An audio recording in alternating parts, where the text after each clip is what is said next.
What's going on, everybody? Joining here with you. It's a Tuesday, June 9, 2026. How's everybody doing out there today? It's the Carolina Hurricanes and the Vegas Golden Knights. Again, we're getting set for game 4. We know we're going to need at least game 5, depending on what happens today. If Carolina can find a way to even the series of 2, we can extend it even more. For Brind'Amour's squad, there will be no changes on the forwards if we do get one on the goaltending side. So Sebastian Andre Svechnikov, Jordan Marner, Jacob Slavin, Jalen Chatfield, Logan Stankoven, Taylor Hall, Jackson Blake with Keandre Miller, Sean Walker, Jordan Staal, Nick Ehlers, Seth Jarvis, Mark Jankowski, Will Carey, Eric Robinson, Shane Gostisbehere, and Alex Nikishin. Brandon Bussi is going to get his first ever start in the Stanley Cup Finals in Game 3. It was splendid in that loss to overtime. 1 goal against in 19 shot attempts. And for John Tortorella's squad and the Vegas Golden Knights, they lead this Stanley Cup Finals 2-1. It's Jack Eichel and Barbashev, Mark Stone, with Braden McNabb and Shea Theodore. Will Karlsson, Brett Howden, Mitchell Marner with Noah Hannafin and Rasmus Andersen. Colton Sissons, Tomas Hertl, Pavel Dorofeev, Nick Dowd, Cole Smith, Keegan Kolesar with Jeremy Lozon and Dylan Coghlan. It'll be Carter Hart in that per usual for Vegas. And as we get set to join Alec in progress, just want to give you the update from our last outing in Game 3. Vegas won 5-4 in double overtime. It was a scoreless first period. Vegas responded 6 times, 4 that actually counted, while Mitch Marner had 3 goals and assists during that middle frame. Some luck off a floated pass, but a backhand finish and a one-on-one slap shot, fastest natural hat trick in over 6 minutes in finals history. Then the fastest 3-goal run in 39 seconds in Stanley Cup Finals history for Carolina. Marner, Hall, and Staal. Prior to the stretch traffic in front of the net, that made it 4-4.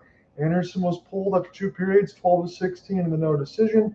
Second game of sub-780 save percentage hockey. Got to do better than that. Brandon Bussi comes in the third. He was excellent, 18 of 19 in the double OT loss. He gets this game 4 start. Shea Theodore bounces the puck off the boards. It bounces off the skate of Bussi, ends up in the net. That's your game winner. Hart held a shutout until about 7 minutes in the third period. He stopped 29 of 33 in the win. Is it time for Carter Hart to have one of those big games, or are we going to have continually the amount of goals that we've seen and throughout this series? When you got 9, 9, and 7, you have a ton of goals throughout this series. It would be 25 in the first 3 games. And, for these teams, as we said, they've been known for defense, but that has changed a lot. We're going to join Mr. Nava in progress here. Andersen is not hurt. Of course, you do have some hirings. Pierre Laviolette is the new head coach of the Los Angeles Kings, the Edmonton Oilers.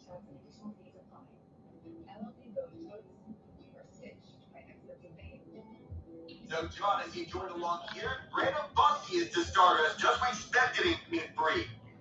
Alec, I have to say it the way that I need to here. If Rod Brind'Amour didn't start Brandon Bussi, he probably should have been sued for malpractice.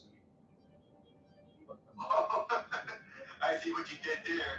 And speaking of Freddie Andersen, he is not dressed for this game. Theodore Kochetkov is the backup. So that just means, as you said, Freddie Andersen completely going to get the day off here. I think he needs it. Again, I'll say this for Alec and everyone else that's a Carolina fan. All due respect to Freddie, he had the run of his life to get them to this point, but they need to have a hero. You can't have 2 of those 3 games be a sub-780 save percentage. They got to be able to get this tied at 2-2. It's Brandon Bussi's time. It is. And while I don't expect Bussi being the solution for next season, at least I can see him as a band-aid to help stop the bleeding for the Hurricanes and in the quest for both teams to hold a lead. Because holding a lead has been neither team's strong suit in the final. Yeah, we talked about the wild momentum swings of Vegas owning the second period, Carolina in turn doing the same in the third. And let's be honest, Alec, if this continues the way that it's been, with 25 goals over the last 3 games, and you look on the other end for Carter Hart, that's hovering around an 860. If that holds, and Brandon Bussi gets you about 900 hockey in the save department, that would be enough to get you a win in this series if those numbers held steadfast. And And we did talk about it, John, after Game 3, that even though Vegas won in double overtime, you'd think that because Bussi is starting at net, we think that the momentum would start to shift towards Carolina, regardless of the outcome of Game 3. Yes, and only because Carter Hart has not shown you in this series to be the goaltender he was. Again, that start that I mentioned with the Utah Mammoth, it was really rough, but that essentially that start has accounted to in all three games in this series for Vegas. And again, they've played better enough to be up by 2-1.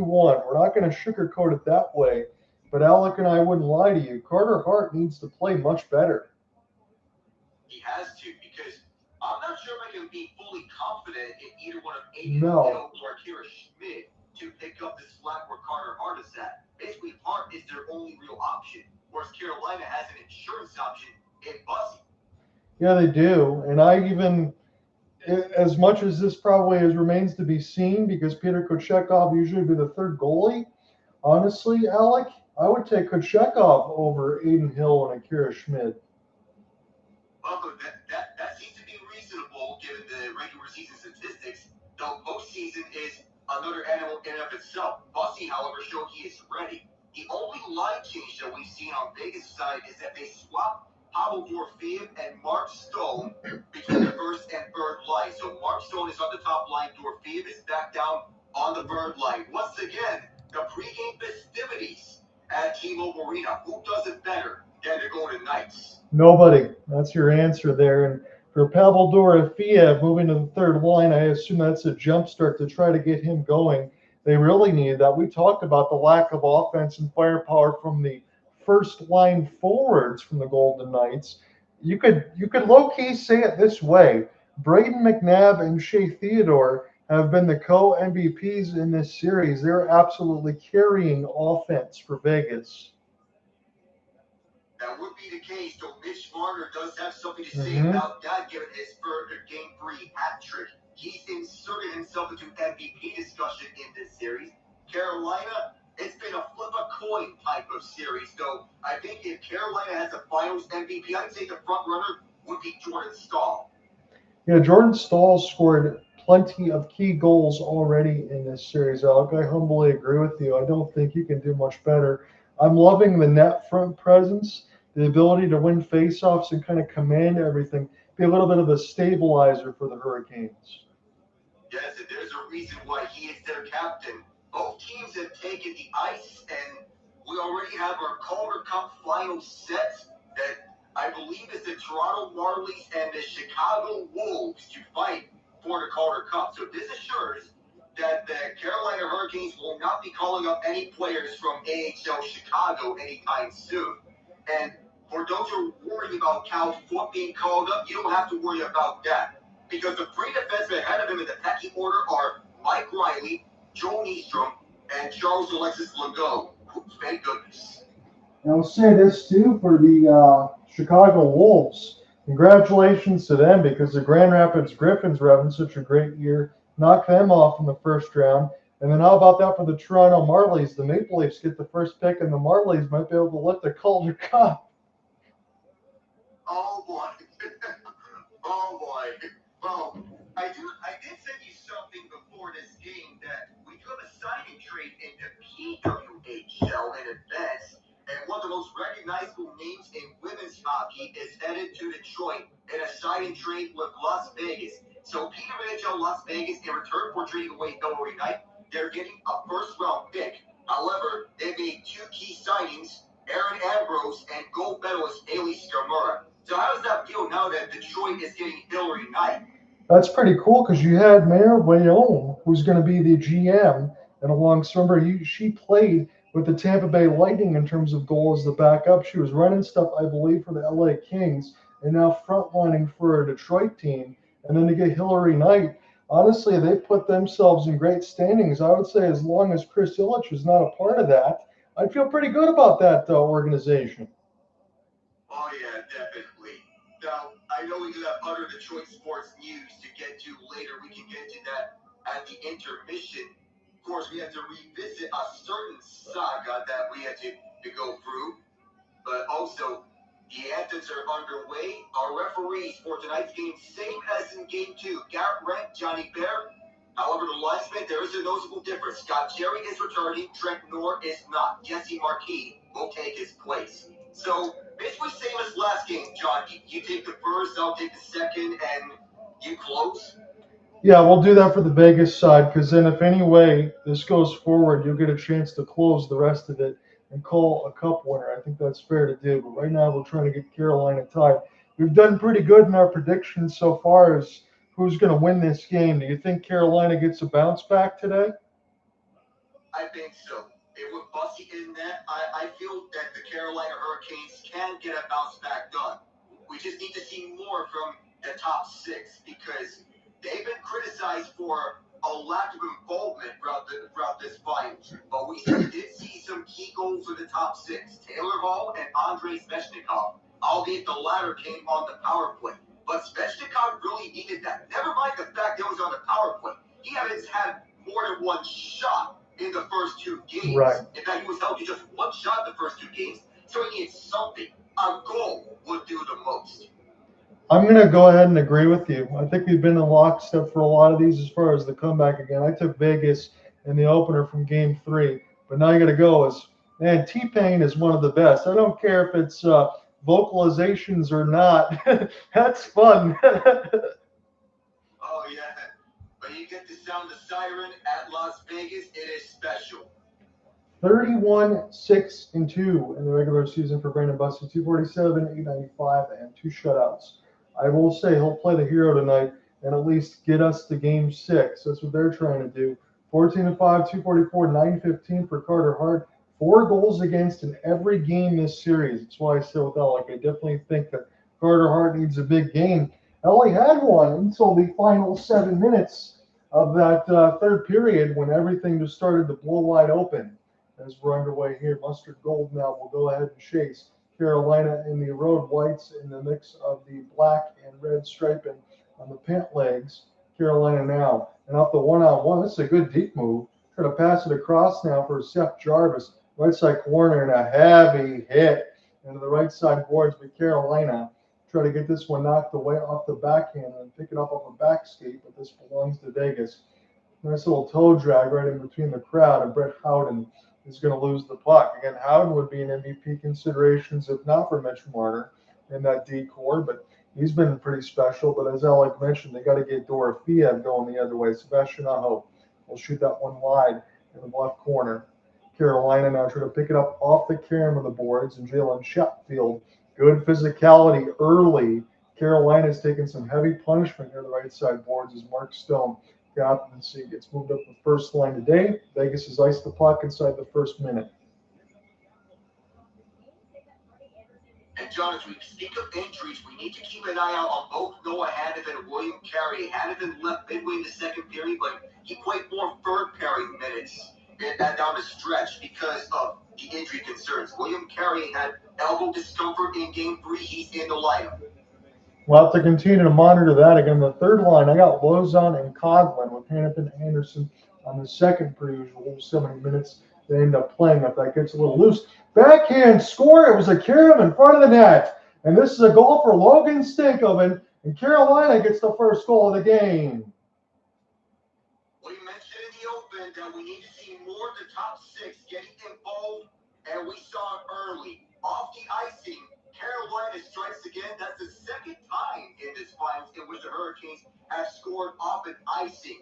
You remember Game 1 in which Shane Gostisbehere scored. Stankoven gets a loose rebound, and he makes no mistake on the backhand. We mentioned about how momentum can swing. It's a bounce off the M4s that starts this. The old Red Wings dynasty play. You want to shoot off the backboards or the defenseman, want a rebound in front, and Stankoven is there to clean it up. That's a helpless feeling if you're Carter Hart, a little swinging and miss with the goal stick, and then you're in no man's land. And again, as Alec mentioned, right off the icing, Logan Stankoven gets the first goal of the game here for the Hurricanes. And now they have a chance off the rush up the ice if they can get there. All sorts of body contact as this will be knocked away. And we're going to get a tripping penalty. There's a lot going on here early. That was a log jam of defenders that were right on the Stankoven. It's Nick Dow who was chasing Stankoven from behind.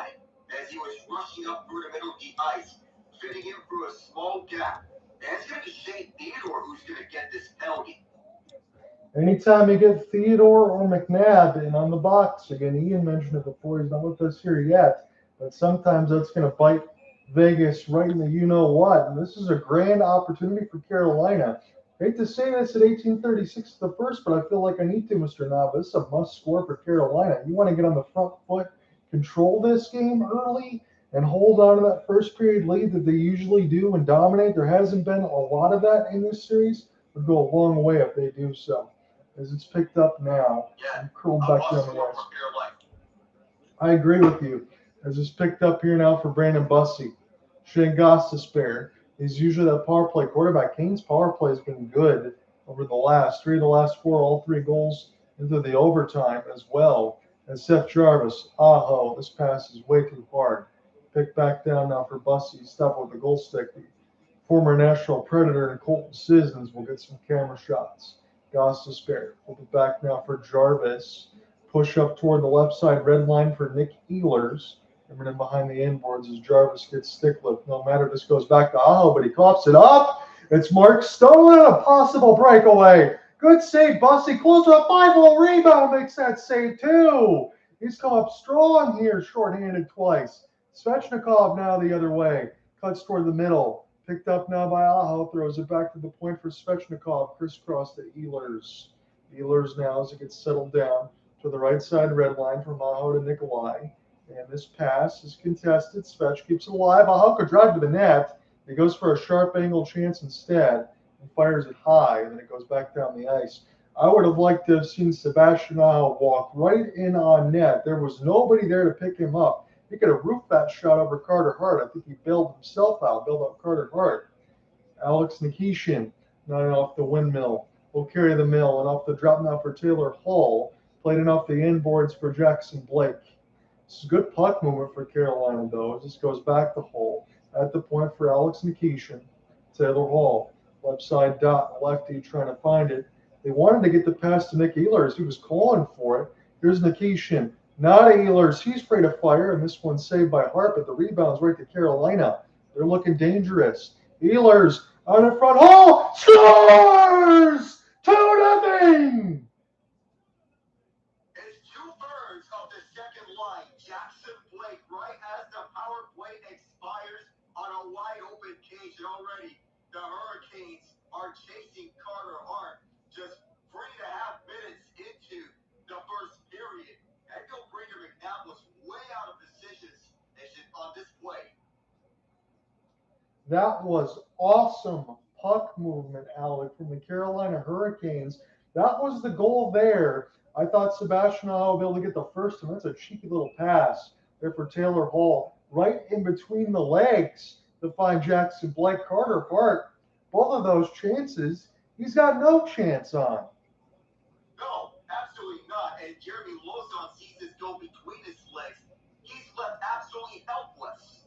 Yes, he is. This feed's frozen here, my screen. Here we go. As it's picked up now toward the left side boards. Martinook try to throw this toward the net. This is Carolina, and I'm saying this inside the first 4 minutes. They've got to keep pressing on the gas. Now they've finally found some pay dirt in this first. Keep it going. Jordan Staal on the backhand now. Little puck protect against Hannafin. Kept it on the outside, sent toward Carter Hart. That one just wide. Played it off the inboards by Chetfield, and then rattled in behind the inboards. Marner's got it again. Nice little dipsy doodle through a phone booth. Now to the left side. This will be a spin and turn. Stankoven now. Taylor Hall back out there. And mercifully, Carter Hart holds on to it. They're under siege right now, Vegas. This is the excellent first period start that Carolina has known throughout the Stanley Cup Final. And yes, it's 2-0. Oh no, a lead. I know how people would feel if you're a fan of either team. But this is an excellent start for the Hurricanes. It's one thing to get off to an excellent start. The second thing is holding on to the lead, because holding on to the lead has not been kind for either side. No, it hasn't. But Brandon Bussi, as we talked about, it already gives them stability on a shorthanded effort there for Mark Stone. This goes lively off the inboards again. That's been very busy at T-Mobile Arena right now as it's rolling, bounces off of Vegas. And ESPN really having some trouble with the feed here as This goes back down to McNabb. I guess I'll get my first period doldrums through. This will be chasing amongst the inboards now for Jacob Slavin. Shot board 5-1 Carolina. They already got a 2-0 lead, and they've looked perfect here inside the first 5 minutes. No mistakes, a lot of pressure. Power play, they pretty much scored on the end of it. Sebastian will make the smart play. It's a long shift. They'll get off the ice. Theodore, not a McNabb. Again, we know what the second period usually brings for Vegas, but you don't want to push this too far away to where you need to go ahead and have score 6 and have 4 of them count. You're not going to pretty much imagine that would happen every game, even though there's been 25 goals, now 27 in the series. Settle back down now, Lozon. He's jammed in the corner here. Jackson Blake try to pry this loose. Rasmus Andersen making a bid for a slap shot in the middle of the slot. That one goes high. Picked up now by Colton Sissons. Vegas trying to get some puck work here as this bounces to Lozon. He'll chase it. Upside corner. Try to get out in front for Dorofiev. Jams away at it. A good save for Brandon Bussi as he goes out and cuts out the angle near the right side. A couple big saves for him already. Long shot. Carter Hart makes the save with the glove. He plays it dangerously. Battles him behind the inboards. It's going to let Carolina get more puck possession. Quickly back in behind the inboards. This bounces away from Robinson. No matter. Brind'Amour's squad still with it. We'll see if Robinson can chase from behind the net. Mark Jankowski off a stick lift in Vegas will get this up to center ice. This has been a very high intensity period here, which is good to see. I didn't get really any goal calls with the exception of the game winner, maybe one other one in the last game. Because this is the same thing. I already have 2 now. Picked up here into the left side boards for Jalen Chatfield. And we'll see who gets to it now. Dowd trying to chase. It'll be picked up here for Carolina off the long flip. And then a 1-on-1. At least get this to the opposite side of the blue line. Dowd will throw this back to the point. And Vegas will see if they can get things going here. As this will be sent in by Coughlin. Jacob Slavin now. He's going to need some help. Vegas forecheck tries to steal. Recollected now for Nick Ehlers. Off the touch pass. Chatfield's got good spacing. We'll send it off an opposite angle. I think it fought up by Carter Hart a couple times. And Carolina already on the prowl. They've had a lot of good work here early. Braden McNabb will throw this one back. Here for Theodore. Trying to put it up the gut. He looks for a breakout. What a goal! Mark Stone, are you kidding me? Wow, nothing that Brandon Bussi could do there. And Vegas has cut this to a 1-goal game almost instantly. What Vegas does is that they have someone waiting in the neutral zone and who's waiting there to receive a breakout feed. Then they'll get the feed, hopefully past everybody on the fence to get a breakaway. Carolina's been on the bad end of that in several games, and that includes games 2 and 3 of this series. Add this to the list as Mark Stone is waiting patiently for the puck behind the entire defense, and he sneaks up by, sells the slapper, gets around the pass of Brandon Bussi, and tucks this in. Wow. That's absolutely gorgeous. Again, Mark Stone doesn't matter. Whenever he plays, Alec, make an immediate contribution. You can put him on any portion of the line. They move him up. Vegas, that's a big goal for them. First deep pair with 5 points in each of the first 3 games of the Cup final with McNabb and Theodore. That's what we've been talking about in the Open. This is loose. Vegas has it now. Carolina cannot concede considering what they've just done throughout this first. They've got to get it going the other way again. Here's a chance. Right up the gut. Vegas will steal. Brett Howden off the drop looking for Marner. Couldn't catch him between his skates. Back and forth we go as the first 8 minutes have expired. Mark Stone's made it a 2-1 game, but Vegas still leads, or Carolina still leads. This is sit back in behind the inboards. Picked up now here for Sissons. We'll take a heavy hit from Martinook. And Taylor Hall, good outstretched pass as he goes from the opposite dot to dot. Backskate Martinook. He will send it in from the red line.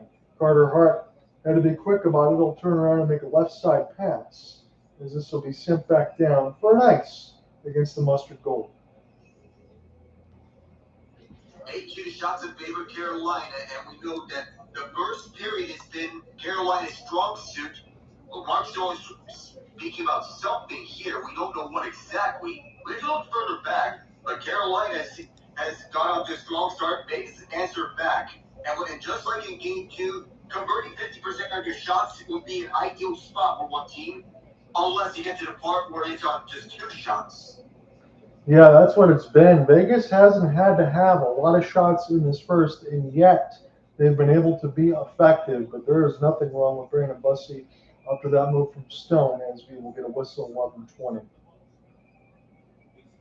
Offside the call, and Mark Stone is still shouting at the referees about something. He wants to get some attention here. We're not sure yet about what the issue is, but already we see more of this from Carolina. In the second period is when the big question marks come to play for the Canes. How about this start, Alec? What are you seeing here? I mean, I know Carolina has given up one, but the way that they shot themselves out of a cannon, I know it's hard to sustain for 60 minutes or more, but this is how they got to play. Yes, and that's for the entire 60 minutes. This is how Carolina has to play to even this series up. And not allow any more breakaways here, because you need to get a defenseman back. Do not allow it to be ready for the rush that's coming from the forwards that are waiting at the center of the ice. I'll tell you this, and I know we've watched a lot of Vegas over the years and covered a lot of things, but I have a lot of respect for Shea Theodore and Brayden McNabb. There is no question in my mind. You take either one of those guys off this team, Vegas might not even be here at this point. I know we can talk about Mitch Marner and a lot of other heroes, but that top line deep pairing is doing a lot of damage at an important time in the calendar month. They're the most important pairing on Vegas for big reasons, and those big reasons are what you said throughout. They are the heart and soul of this defensive core. And even if Rasmus Andersen walks, which I expect this offseason, given the whole Dorfia situation, these two will continue to lead and set the example. You know what, Alec, now that I think about it, you put in the back of my mind, you've been talking about the RFA status for Pavel Dorofeev, and you're asking me who is more important necessarily in between Rasmus Andersen and Dorofeev. And I think throughout the regular season, if you don't get all those goals and stuff that you did from Pavel, Vegas might not even be here at this point. I'm not saying Rasmus Andersen is an expendable guy, because he would be worth it on pretty much 30 other teams, but if you're telling me to pick one, I'm going to take Dorofeev. Not to mention Vegas is up against the cap, as they usually are. Yeah, you're really not going to be able to afford Rasmus Andersen's services anyway. And he's going to command money. Even if on a good team he plays a top 4 role, he'd be good enough to still be a leader on a top 2. As we're back underway here, 11-10 left to go in the first. I'm going to try to see if I can get Cooper in this game tomorrow, depending on if Carolina wins, and he probably will hold off for another game. But we're probably thinking Tuesday, Thursday, and I believe game 6 would be Sunday. So that would be also in the rearview mirror, depending on what happens today, unless Carolina ties it. It's picked up now and amongst the end boards, and we'll see what happens from that commercial break as Nick Dowd able to rattle this around. Now toward the left side, good body contact in Carolina. Try to pry it loose. And Robinson, that puck is too far for him to go ahead and chase. Here will be a spin and turn. Slavin throwing it in the corner. Carter Hart, no problem. Stopping him behind his net. Carolina forecheck with Rod Brind'Amour's squad going to back off as Jalen Chatfield will intercept across neutral ice. Joining her with you alongside Alec Nava, as it is 8-2 on the shot board for Carolina. 3 goals already in this game. Carolina leads 2-1. Vegas leads 2-1 in the series. Carolina trying to start it. Brandon Bussi getting his first start today in the Stanley Cup Finals. Here is Jarvis. He'll send it to the net. Carter Hart fights it off through the traffic, closes the 5-hole. Carolina again. They are not hesitating to throw shots at Carter Hart. Why wouldn't you? Because he hasn't been all that great in this series. Picked up now. It's played offside against Dorofeev. He's going to back off. And Carolina now on their own end. Games 1 through 3, 2 goals in the first. Tonight, 2 goals for them. Carolina usually starts their first periods well, maintains a lead that allows them to lock in their defense when they're playing right. That's what they want to do in the cup final. That's not a good pass there. This might be a one-on-one. Howden's the wrong guy for it. Here's a back pass. Marner trying to do a little too much there was Vegas. And offsides is whole by a step and a half.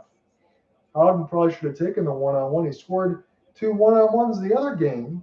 Picked up now near the left side dot, high slot. Recollected now Lozon. He'll drive toward the right side dot. Here's a flipping pass. Rasmus Andersen. Touch. As this is knocked away from Howden. He'll chase into the corner. Marner was wide open between the circles, but the pass did not get there, thankfully for the Carolina fans. That would have been dangerous against Bussi. We'll start it again here. For Carolina, will allow their forwards to take a change. Keandre Miller pushed this puck up the ice. This will roll to the glove hand of Carter Hart. No problem stopping it high off the glass. Get some positioning here for Hertl. Carolina, excellent work toward the left side red line, but Vegas will throw it in. There's a curling feed. Bussi fights it off with the right pad. That's a good save. Vegas now. Dorofeyev was trying to get it going, and Bussi will hold it in the glove. And yes, Carolina is pushing the pace here as they are in this game. The shots have been favoring Carolina throughout the first period, and that's been the common theme. They're not giving Vegas a lot of looks, but the rare times that they are, usually it's been too close to call for the Kings. That was awfully close for Mitch Marner. I know you had to be holding your breath a little bit if that pass would have hit wide open. Again, for Howden to not take that chance, you kind of wonder, considering how good he's been throughout this series. Carter Hart so far has stopped 8 of 10. Brandon Bussi 3 of 4. Carolina, we'll see if they can keep this pace up. We got 8:16 left to go in the first as we take our second break.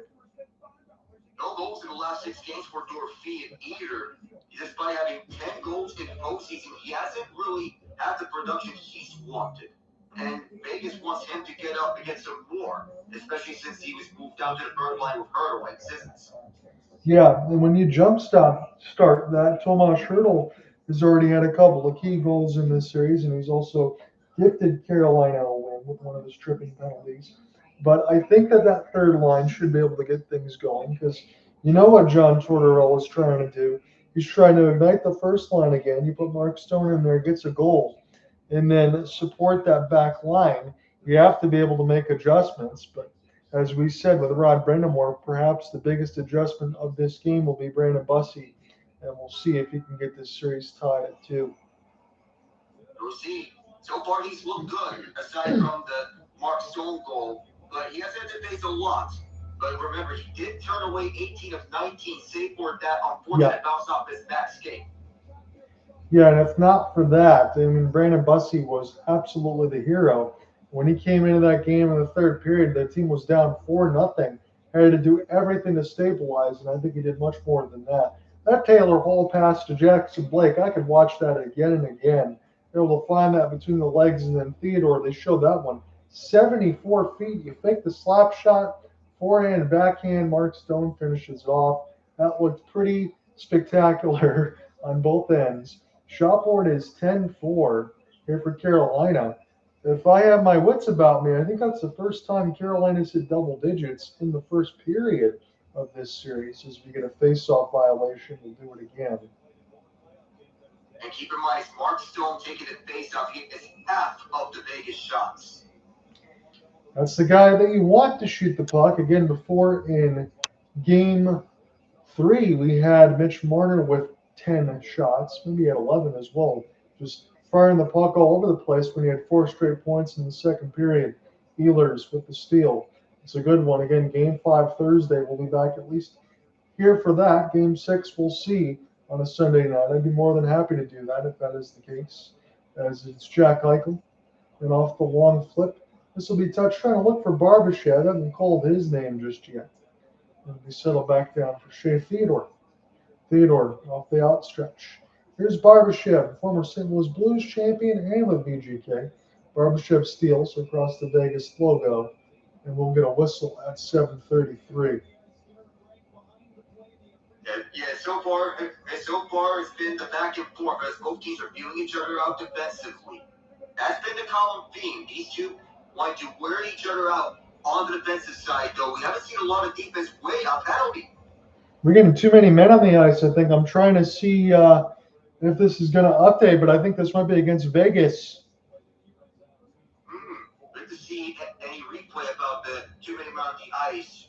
Do they have 6 guys on the 7. ice? 7?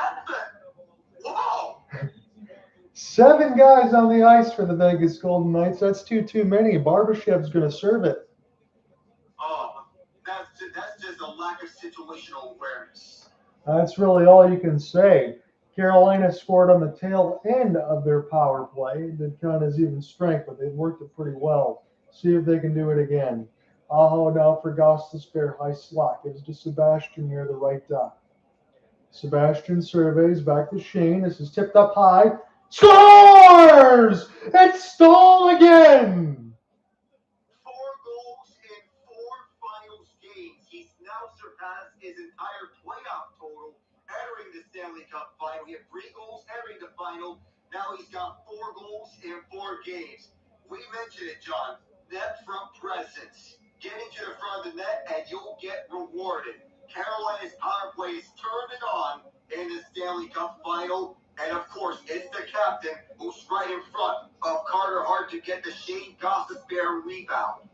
Can I say this honestly without you getting upset at me, Alec? I think Jordan Staal is playing like a superstar right now. I know he hasn't reached superstar status in his career, but he's playing that exact way. He's getting the nitty-gritty, right and front center. That's why he's the captain. Yeah, and again, you said it right. We talked about it throughout the playoffs. Again, you guys know it. If you follow any of his games, listen to our coverage. You want to score goals. You got to get to the dirty areas in front of the net, provide screens, not be afraid to take some hits. Jordan Staal's been there. He's been dominant in what they needed. And as Alec mentioned, be able to ignite the power play at the right marker, and then Vegas shooting themselves in the foot with silly mistakes. 7 men on the ice. I mean, there's a power play goal against. Pretty much the other one was just off the edge of it. And Carolina's got 3. Jackson Blake hit very hard near the right side of the glass. It's loose again. And Stako then gets robbed by Carter Hart. That shot hit Carter Hart up in the face initially, and then the rebound was right on the stick of Staal. Here's Will Karlsson. Brandon Bussi's got to feel great, though, because he's got some run support here. And that's what you need there when you're making your first ever start. If you're feeling any sort of butterflies, can't imagine you'd be feeling too many of it right now. But we could also turn our conversation, I think we will in that first a little bit. What's next for Carter Hart? Because if he's the only one in the goal crease, and this series gets to 2-2, and he's not played well at all, Vegas could easily be in trouble. I mean, they need to win this and get some goaltending help. We'll get another whistle at 5:59. Hand pass. And self-inflicted errors have been a common theme throughout these 4 games. Never mind the fact that they've won 2 games. I feel at some point you say that the fact that they didn't blow that 4-0 lead, right, and they ended up winning in Game 3, I felt they were lucky that they won in Game 3 by 4 and double overtime, and they're just seeing the consequences of their own self-inflicted mistakes throughout the course of the Stanley Cup Final. It's not just the Tomas Hertl penalty. It's a thing back to the Theodore penalty, the too many on the ice penalty. Remember, John, lack of situational awareness. Carolina knows situational awareness in this game. Yeah, they do. It seems that they've taken any sort of the mistakes that have gone through early and from Game 3 have corrected into this Game 4, because to your point, if Vegas doesn't come out and win that game from all the self-inflicted mistakes and we get the reverse, Carolina's up 2-1, let's say they are up 2-1, and then they have a 3-1 lead right now, they could have essentially ended this series by the time we hit Thursday. So Vegas was very fortunate. I agree with you from the game we covered a few days ago. And now you got to turn around here and look at yourself in the mirror. Again, you hope for another good second period for Vegas fans, but I don't think you can continue to count on that every single period as we've seen throughout, especially if Carolina continues to play like this. Especially for a team with the star power and the defense that Vegas has, this cannot happen, ever. No, because they know better. Again, they won the Cup 3 years ago. You have a lot of veteran experience. You have guys that you expect to be able to perform when the lights turn the brightest. And right now, they're not doing that. I mean, you could say one thing about too many men. You got too many men. I mean, that is completely inexcusable. Completely. You cannot justify that by any means. Shot board 12-4. I guess now I know what Alec feels like in terms of the goal calls. Hopefully I can get him some here in the second, but that would mean Carolina would have to be up by a lot. You don't want to see the inverse if you're a Canes fan. Honestly, I want to see the tie, so at least we can get to game 6. As if we picked up the other way. I'm not ready to relinquish any broadcasting duties. It's been fun to work with Mr. Nava here.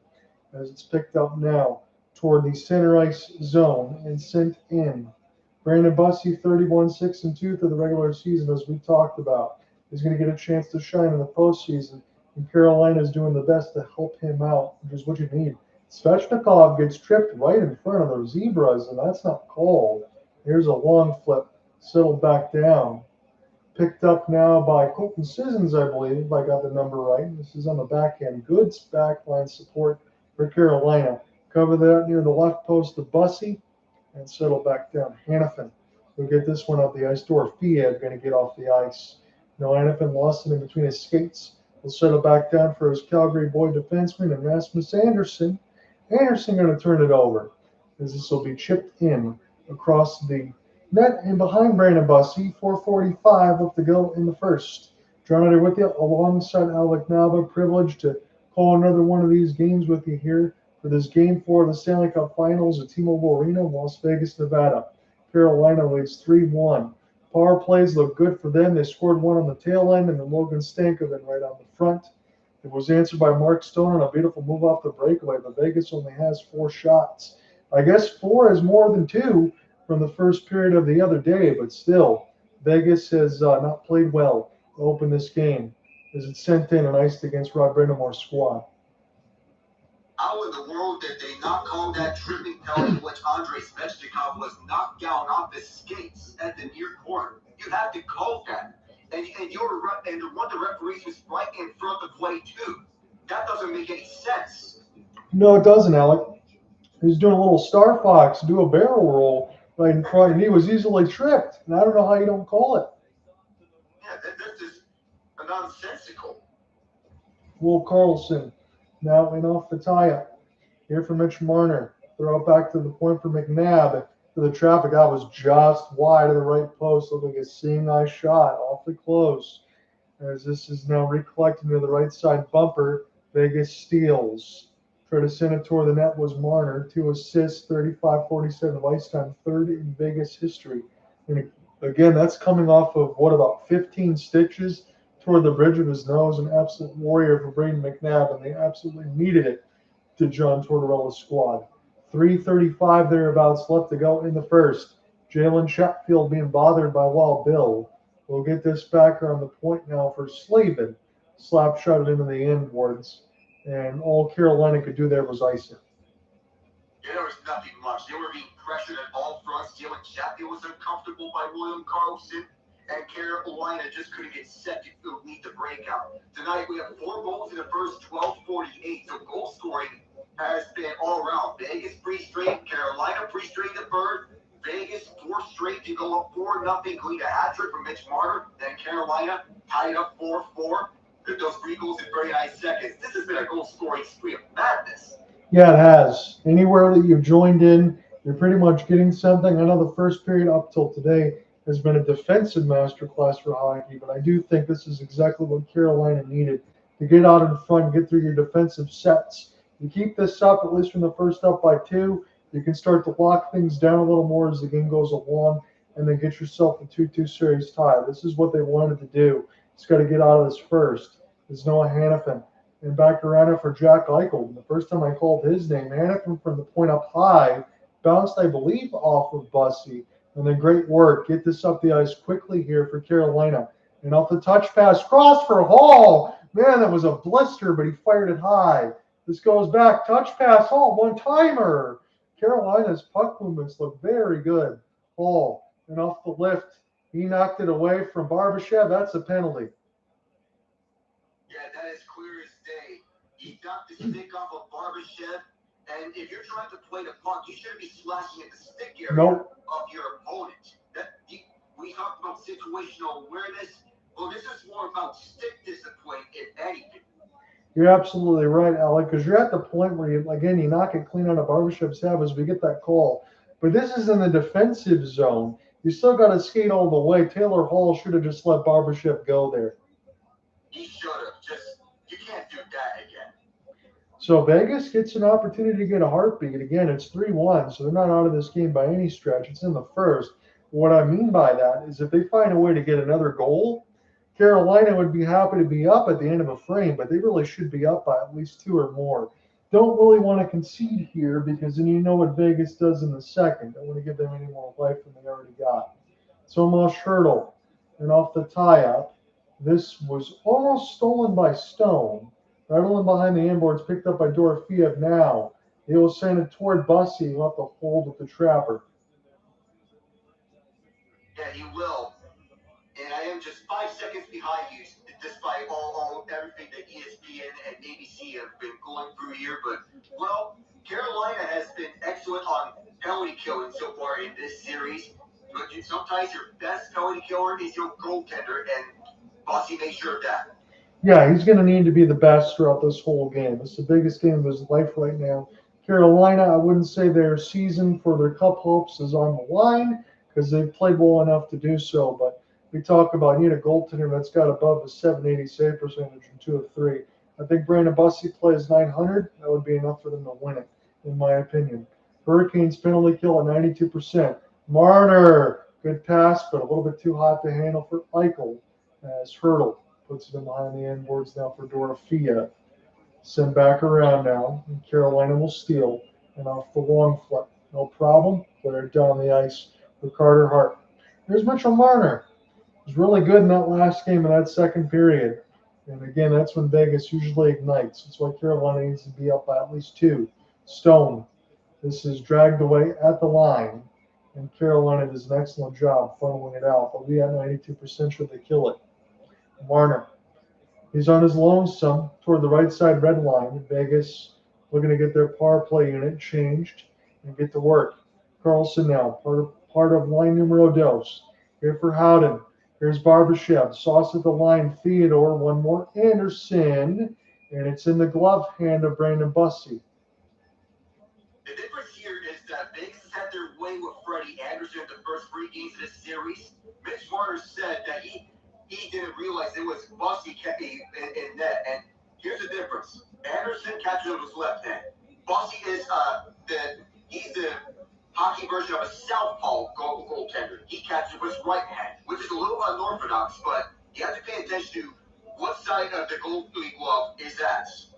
Absolutely, Alec. And to your point, I think for all the goals that Freddie Andersen had given up in this series, you can argue back and forth, and I would agree that not all of the stuff is his fault. But it certainly seems like Vegas had his number, and I don't think Brind'Amour had a difficult decision to make. You had to make a goaltending change, give Vegas something different to look at.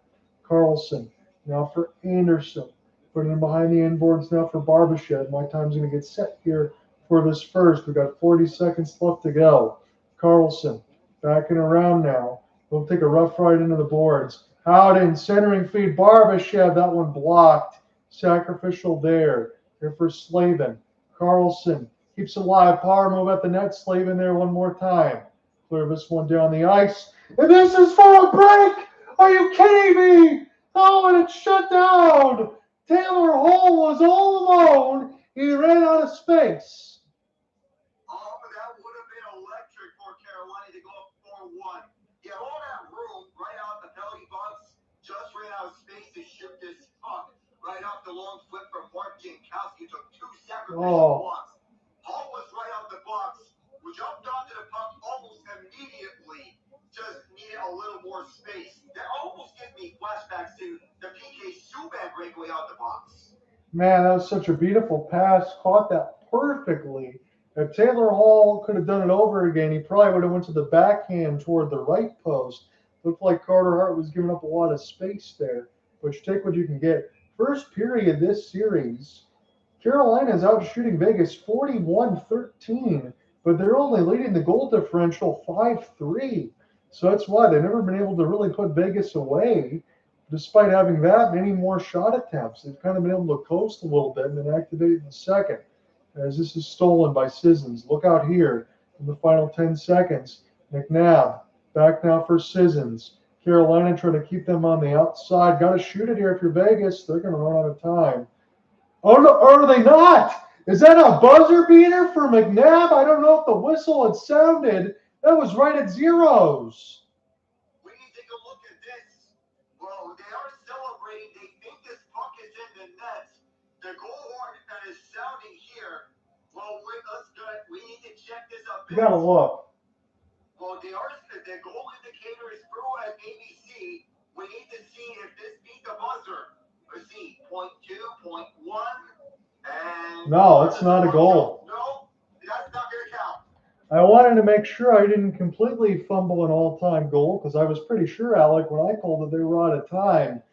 0.2 seconds away. You just took a little too much time to get that going, but that should be a sigh of relief. But if you're Vegas, again, I would say that's a mistake on their part. You know you had to shoot the puck. Yeah, he had to shoot the puck, and they understood the assignment. But instantly, it gets waved off because the puck did not cross the goal line as the green light went up. But, oh, man. Well, the first period was a barn burner of all sorts. So, are you kidding me? That's a third disallowed goal. Yeah. That is, you couldn't even, dude, if we went to a 7-game series, Alec, you might not even get 3 disallowed goals. And they've already had 3 already, and we're in game 4. And if I'm Carolina, I'm breathing a sigh of relief knowing that the difference is 2 goals and not 1. Because we know, John, that Vegas likes to turn it up in the second period.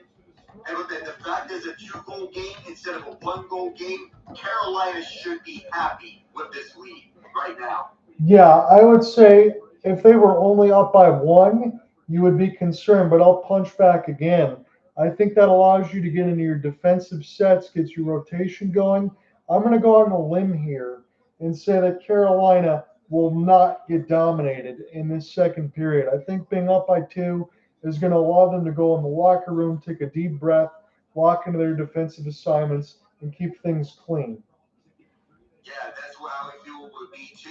With Eric Johnson in the building here with the NHL and ABC crew next to PK Subban. They know each other from their playing days.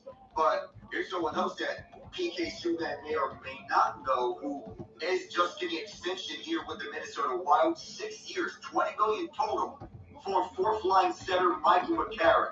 Comes with a no-movement clause in the first half, a 15-team no-trade list for the second half. And at 31 years old, oh man, get paid, big dog. He was really good, wasn't he, Alec? I thought that is absolutely well-deserved. It was a good signing there for Bill Guerin. He knew exactly what he was getting. I thought he fit in perfectly. Yeah, he fit in perfectly in Minnesota in a fourth-line role. If you can put him between Marcus Foligno and Yakov Trenin, he fits that role perfectly in Minnesota. And he rewarded Guerin and John Hines on why Guerin gave up a second-round pick, which initially I questioned, but for a high role player who plays center, you give up for what you can get. Yeah. Again, let me give you the setup here as far as the numbers, and then we can break into the NHL talk, and then I'll give you the brief 2-minute less review of Obsession that I promised. As the shot board is 14-6, Carolina leads. That hits. Very physical throughout this series. 29 combined. Vegas leads that 17-12. Face-offs 12-7 Carolina. Power play 1 for 2 for them. Vegas 0 for 1. They miss a buzzer beater goal. Giveaways 6 aside, but Carolina, I think, has played that quite well. What is the other news that we want to discuss today? Now, the other news is that first is revolving around with NHL coaches. So the first half revolves on hiring Peter Laviolette to the Los Angeles Kings, and I gotta take a chuckle at this one because if the goal is to boost player morale, you're getting a guy who made Alex Ovechkin look like he hated playing hockey for a time. And again, you look at the situation that they had for the Kings. You can also say too, you want to try to turn some of those overtime loss points into regulation wins. But I don't know if Laviolette's really the answer. I wasn't really too pleased about that. Yeah, because if you're going to those head coaching hirings, obviously They were also thinking about Jay Woodcroft, which I want to see Jay Woodcroft get another chance. He would have made a lot more sense for a team that's competing for the playoffs. I think so too. I think he's probably due around this time when you're revolving for the rest of the coaches here like a door. I think that would be the one. What we also heard, and this isn't in stone yet, but Mike Babcock might be going to the Edmonton Oilers. They're continuing to chase those Stanley Cup ghosts there, but the roster is what it is. And if I'm McDavid and Draisaitl, the rumor is they're probably going to sign that extension, which I don't know why you would, because you can get paid any other way that you want to. But man, oh man, I mean that's not going to solve their problems. It's not. And why would you fire Chris Nava for Mike Babcock? How desperate do you have to be to think that Babcock is your solution? Now, let me get this straight. John Tortorella is smart on his players, but he keeps that in hockey. Mike Babcock has a history of being psychologically abusive to his own players. We've heard about stories in the past. It's not just Mitch Marner. Let's add on to that. Nazem Kadri and Tyler Bozak stormed into Babcock's office on Marner's behalf. There's even more stories onto the negative press that Babcock gets. Not just the Columbus debacle. He emotionally abused Johan Franzen, and he has a personal distaste for Mike Commodore dating back to the Anaheim years. Yeah, and again, all this stuff from me, I'll say locally for the Franzen side. How much of the other things were kept in-house because you had guys like Chris Chelios, Nick Lidstrom, Henrik Zetterberg, and Pavel Datsyuk? That's the other thing you got to think about. Yeah, and not to mention about him benching Mike Modano so that he doesn't get over to 1,500 games. Right.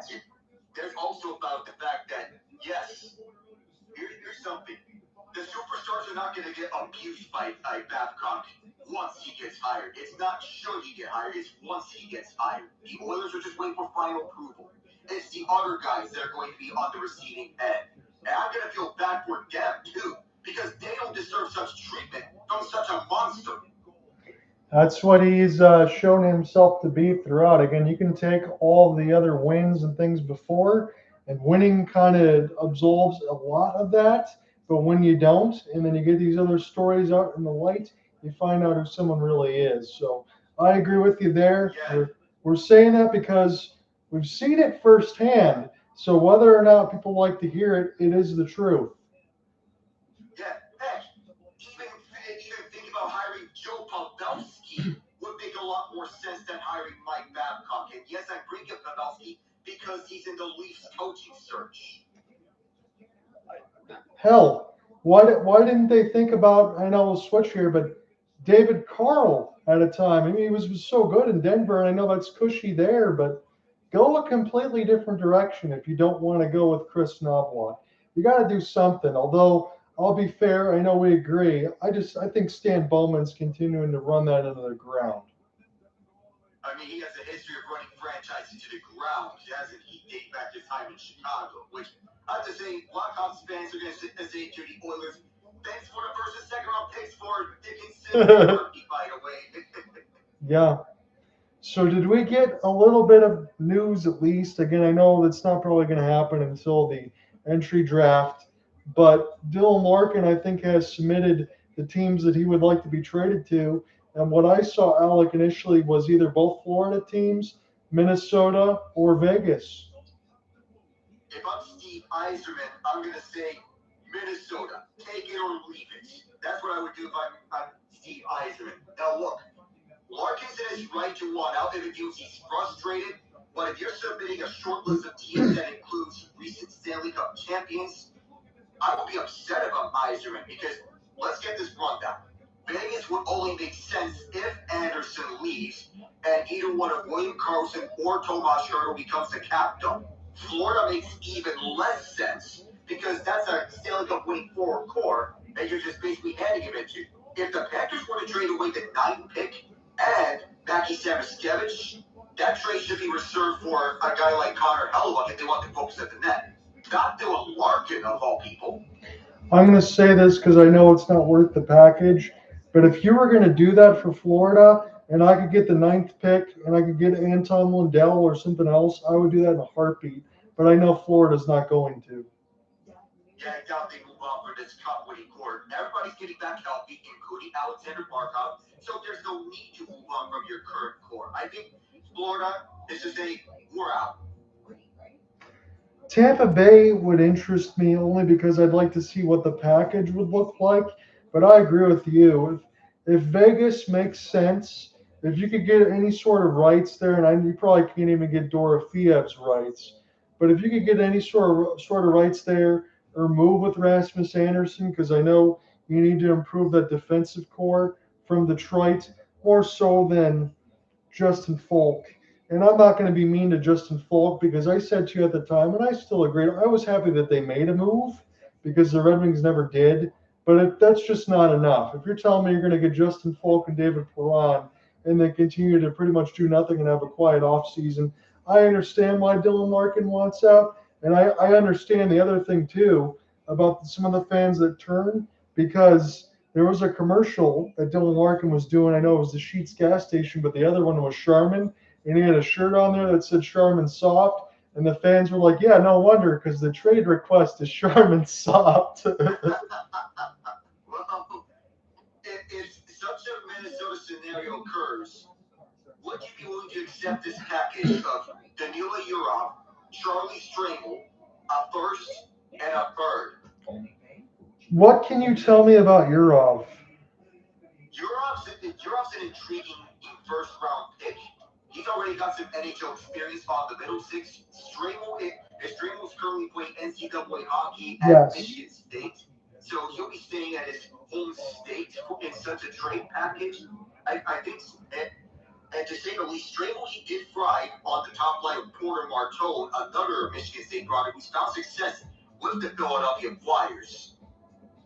Because I saw him play in the World Juniors a little bit, and he looked pretty good. And you're right. That could be a pretty decent package. What I'm hoping, and I'll say this very quickly before I switch topics, is if you're going to do that trade request, again, you got your no trade and everything else for Dylan Larkin. I don't want to see him rot and then stripped of the captaincy because that's just going to make everything a little tumultuous. What my hope is, Alec, is this gets resolved by the time we hit free agency frenzy. You can't walk into the next season with Dylan Larkin as part of the team and still being unhappy. I know it's Yzerman's decision. I just don't want it to destroy the locker room, but you could also argue that every time they get in March, they destroy themselves, and I don't want to belabor that point, but I just don't think that would look good for anybody. No, not for the team, not for the player. And everybody needs to have this resolved quickly and possible to make Larkin happy. And I brought up Minnesota because I think that's a destination to me that makes the most sense, given their need for a top-line center. And that's not shading Joel Eriksson, but he's better fit for a second-line center role. Yeah. If you have Ryan Hartman as your top-line center, you desperately need an upgrade. Yeah, and you can mix that with all the defensive intensity they can bring. And there's no question about it. When Ian Genji joined us, Alec, he thought about the United States winning gold. And those guys, they talked about wanting to team up together. Nothing wrong with that. And again, Dylan Larkin is getting close to the back nine of his career. Want to try to win something before you don't have the opportunity to play at the highest level. I'm going to say this really quickly. It's too bad that not everyone else is in here in the space, but this will also be for a video I'll make later. But I'll give you 2 minutes less for Obsession, Alec. I'm going to go ahead and tell you honestly, go see the movie. Again, I hadn't been since Hot Tub Time Machine. That's about like 15 years ago. So when I walked in the movie theater with Lauren, I felt like I walked through a time machine. It was definitely a long time. But the direction and everything else there from Curry Barker is fantastic. The mix of the lighting and the shadows and all that. And the main character that plays Nikki, Indy Navarrete, is outstanding. The way that she can go ahead in between the highs and lows of what's going on throughout the story, basically without spoiling anything, it's about be careful what you wish for. A guy doesn't go after the girl he wants because he's too afraid to ask her, so he makes a wish on a one-wish willow, and then she ends up getting possessed and forcing to be in love with him. It's a great movie. It's a great take on the genre, and it doesn't have to be overly gory. It's not scary, but it's extremely unsettling. And the one last thing I'll say in terms of the direction of Curry Barker, he said he comes from a comedy sketch. In terms of that's a bad idea, if you follow that on YouTube, he's got some really good ones. That's how he started it. Everybody in that movie was under 30. It was directed very well, and all the actors and actresses were great. But the be careful what you wish for story has been done before, but it's not been done like that. I was unnerved and on the edge of my seat, and it didn't have to be gory, and there was not a high body count. It was just a great story. It felt pretty realistic, and it was a lot of fun to watch. Yes, I'll keep that into mind for any future plans to the movies. I haven't been to the movies in quite a while. I can't remember which one was the last movie I watched, but I believe it was either one of Sonic 3 or Wonka, for that matter. But either way, I'll keep this in mind for Obsession because I've been wanting to. There was a time which I really want to see the Michael Jackson biopic movie. Yeah. And that's a really good biopic of him. It captures everything well.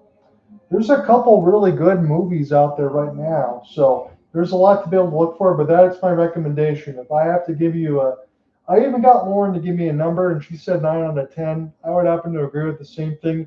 That's only if you feel like no form of media ever deserves a 10. Sometimes I can be a harsh critic in terms of a rater, but that's about as good as it gets. The fact that this is one of the best of 2026, I think it's going to stand the test of time.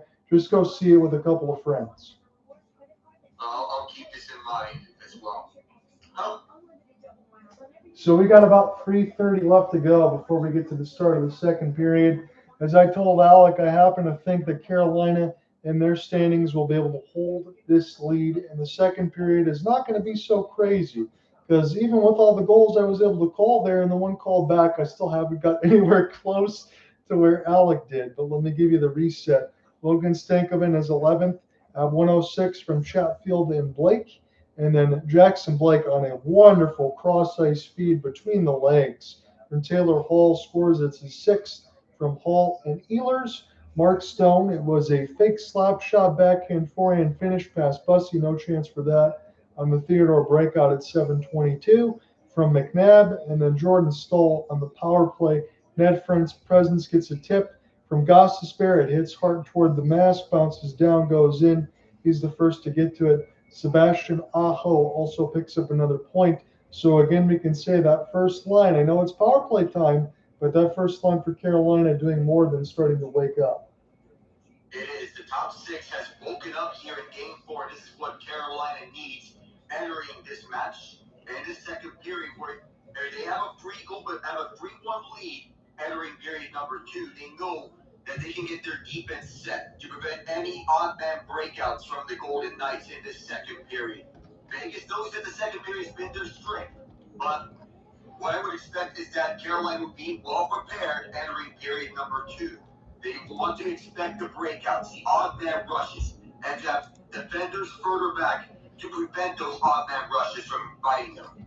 Yeah, you have to. And again, it's a lot easier to do, as we mentioned, with a 2-goal lead. So I don't really think that there's going to be any situation where Carolina should be caught by surprise.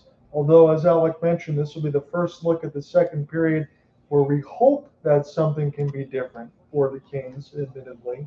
But I do think this is going to work out in their favor. The way that they started, they've done a good job to get themselves back to a 2-2 series tie and at least force a game into Sunday. But we'll figure out what you get. I happen to think that Carolina is going to be able to hold. Even if Vegas gets 1, that's okay. You just don't want them to get 6 and have 4 of them count. Yeah, you think so too. 6 goals and you only have 4 of them count. That's the type of thing that Vegas felt in game number 3. So go over here to the second period of game 4. Brandon Bussi has filled in nicely for Carolina in game number 3. Can we see this keep up here in the second period? I think we can, Alec. I like the fact that when I'm watching Bussi and net, there's not a lot of extended movement. He's already meeting the shot. He's meeting the vulcanizer over, getting in the right spots, not trying to get a little antsy. Brandon Bussi's very positionally sound, it looks like. Yeah, he is. He's in the right place at the right time all throughout. So far, the Siren Sounders were Fernando Mendoza and T-Pain for the Vegas Golden Knights. We're waiting for who are going to be the Siren Sounders for Game 5 at Lenovo Center once this comes back to Raleigh on Thursday. So, Alec Nava, John, here with you. Second period is set to get underway. The fans on their feet, waving their towels. It is the Jordan Staal line against the Mitch Marner line to begin. And let's go. It is won by Staal. Miller advances it. And it's backhanded by Vegas. Collected by Keandre Miller. Up for center, bouncing puck is settled down by Seth Jarvis. He passes one around. Hart is out of his net. The plate is back for Theodore. 4 combined goals in the first period. Engaged 1 for free. It's just 4 total. 8 scoring chances apiece. And from the near corners, McNabb hounding down his man. 1 for 2 on the power play on the Canes. 0 for 1 are the Knights. Marner sends it up. And yes, my feet is slowing down at times. This is not what I want to see. We see some ESPN slow ups at times in the first period, but this is not the time to do that. Brandon McNabb, as the feet gets back to normal for now. Theodore moves up for the far side as he head past the puck as Dylan Chatfield covers his man. From the far corner, hounding down the Knights. Back to the point, back over to Mark Staal as he waits. Now sends this down low for Jack Eichel. On a rack in front, he keeps the puck. With Jacob Slavin on his face, teammates on Team USA across the ice for Rasmus. There's a hard pass that takes a bounce off one of the Canes, and it's cleared out through center. The Knights will get started back up. Through the far side, past Chatfield, and out for Bussi as he places out for Slavin. Jacob Slavin for the near side for Nikolai Ehlers. Ehlers up the middle for Chatfield. Chatfield sends it in deep. 14-6, the shots on goal in favor of the Hurricanes as Theodore moves up the near side, poked away, and Stankoven picking it up. Stankoven wants to find Blake. It is Jackson Blake. Blake at the front, and it's stopped by Hart. Dorfield snapped this one aside. Stolen away by Blake for a moment, he finds Hall. Hall onto the far side. Hall spins this one around, wanting to go back for Stankoven. Couldn't get there. Dorfield on the pickup. Dorfield wanting to clear. Takes a bounce. Will this go far enough? No, will not. The Keisha picks it up. And this takes a bounce off the near boards. It did take a bounce there, so icings are nullified on both sides. The Keisha shoves off his man here, Sissons, to the net, blocked by Gostisbehere on the pass. Gostisbehere will still wait, and then he'll start the rush. Up the near boards, it takes a bounce, and it'll be collected by Jeremy Lozon. Lozon with the puck, watched by Eric Robinson. He sends this up the far side, and this time it's an icing. Yeah, that was a good save there for Carter Hart. He needed it. Carolina actually gets the first dangerous chance of the period as Jackson Blake was right out in front of the crease. Bussi is the first undrafted first-year goalie to start in the Stanley Cup Finals since Ernie Wakely in 1970 with the expansion St. Louis Blues. So what a story he's been this season, on to 31 wins as a waiver claim from the Florida Panthers. Originally was part of the Boston Bruins organization. He was the starter with the Providence Bruins. From the right point, Keandre Miller off this face-off win. Now it's Mark Jankowski as he pinches up at the near corner. As William Carrier, an original misfit, also pinching. Eric Robinson, the former Blue Jacket, sends this one around. Jankowski shoved away by Lozon. Robinson poked it, but it lands directly onto Cole Smith, who elected to shoot from a sharp angle in the last game instead of passing to a wide open Dorfield in the slot. That could have been a sizable lead for Vegas and too much to overcome for Carolina. Jankowski around for Miller. From the far side, loading up his Walker. Now it's back for Jankowski. Across for Nikolai Ehlers that he can fly. Fan on the shot. He got tied up by Noah Hannafin, the former Hurricane. Across for his Calgary teammate, Rasmus Andersen. And they both work together and gain this towards the slot. But Seth Jarvis sees this one, picks it up, and finds Ehlers. Ehlers fires one towards the chest of Hart, who covers. This is a great start here in this second. Again, we said it in the open for Carolina, scoring those goals. Right now, they're pacing here with Vegas, not only allow them to activate to get in their offense. That's what happens when you get a 2-goal lead. And we speak of Jordan Staal earlier, John. Mike Bussi has company. Staal is the first player since Bussi in '82 with a 4-game goal streak to begin a Stanley Cup Final. Anytime you're in the same category with Mike Bussi, he didn't have the longest career, but that means Jordan Staal's doing something right. He is, and in spades. From the left dot, it is Aho. He is matched up with Eichel, top line against top line. As Aho winning the face-off, going back for Slavin. One-timer Svechnikov and takes a bounce off a body in front of Hart. Svechnikov kept it alive. The puck is slowed down by Vegas, kept it by Chatfield. He wanted to go for Marner. Over to near half boards and takes a bounce off a knife, but he gets it back. Strike to center and up front. Mark Staal was in the way. He has Ivan Barbashev opposite him.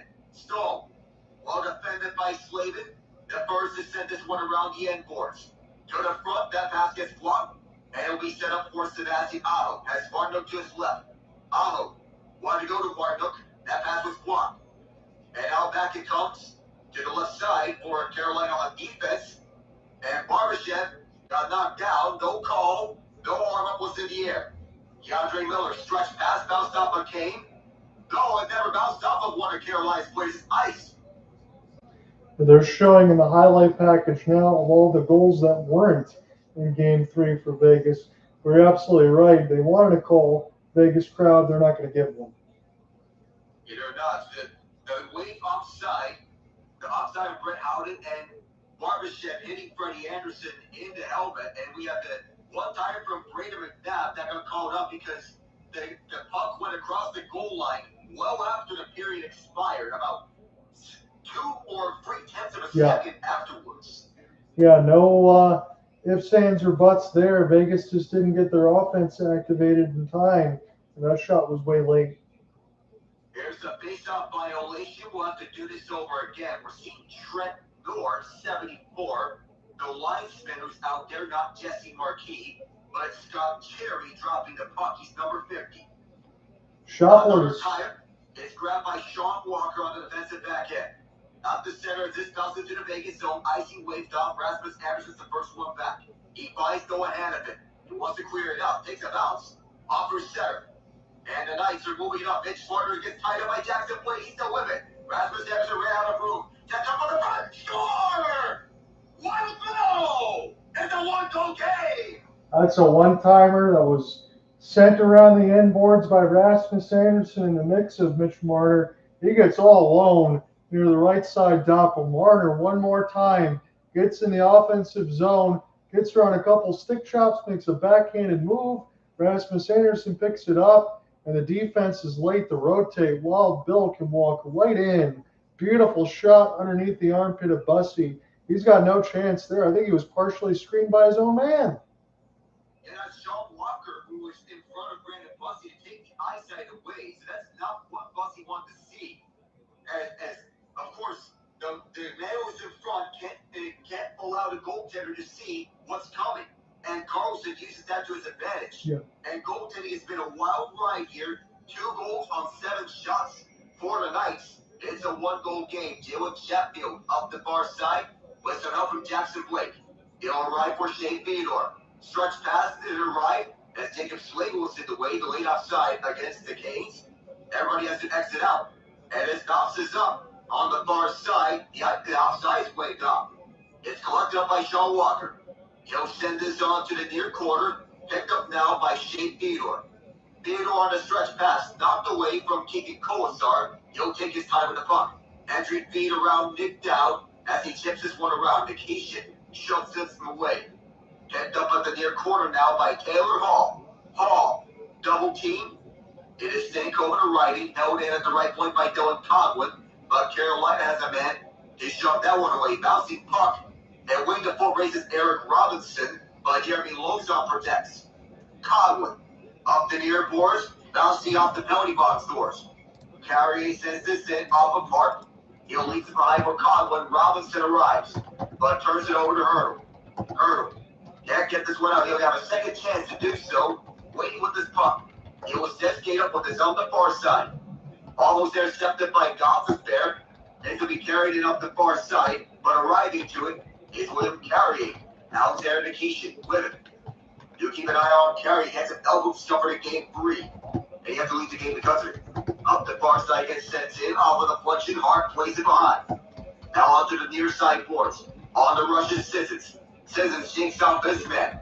Gets forced back towards the right point. There was a man there, that's Seth Jarvis, who gets tied up. Gostisbehere arriving to support. Gostisbehere, playing keep away. That puck gets knocked away by a high stick. Still in play. Some of the fans were anticipating that it was going to go out of play. But it's now subsequently Vegas, they can play this. On the near corner, Gostisbehere shoves away his man off the puck. And on the near boards, Carolina places back Jordan Staal. He got tangled up by Brind'Amour. Theodore sends this to the middle. Picked up by Jarvis, who could have handled it for much longer. Here's Eichel racing in. Eichel gets this possessed by Keandre Miller. Head along the boards. Walker arrives and pokes it away. Svechnikov evades to one man. There's a free-on-two developing as Svechnikov goes to the right. Aho stops. Down the near corner, Svechnikov goes around. Seth Jarvis. This is the original top line for Carolina. Not the one that Brind'Amour has sent out, which Jarvis was in the place of Jordan Marner. All along the near boards is Dylan Chatfield off the Eichel dump in. And the top line for Vegas will go out for a change. Alec Nava, John, out here with you. The Hurricanes lead 3-2, but the most recent goal came from William Karlsson. From the far boards, it gets sent in off the deflection. It'll be picked up by Rasmus Andersen. Towards the far corner, no ahead of it.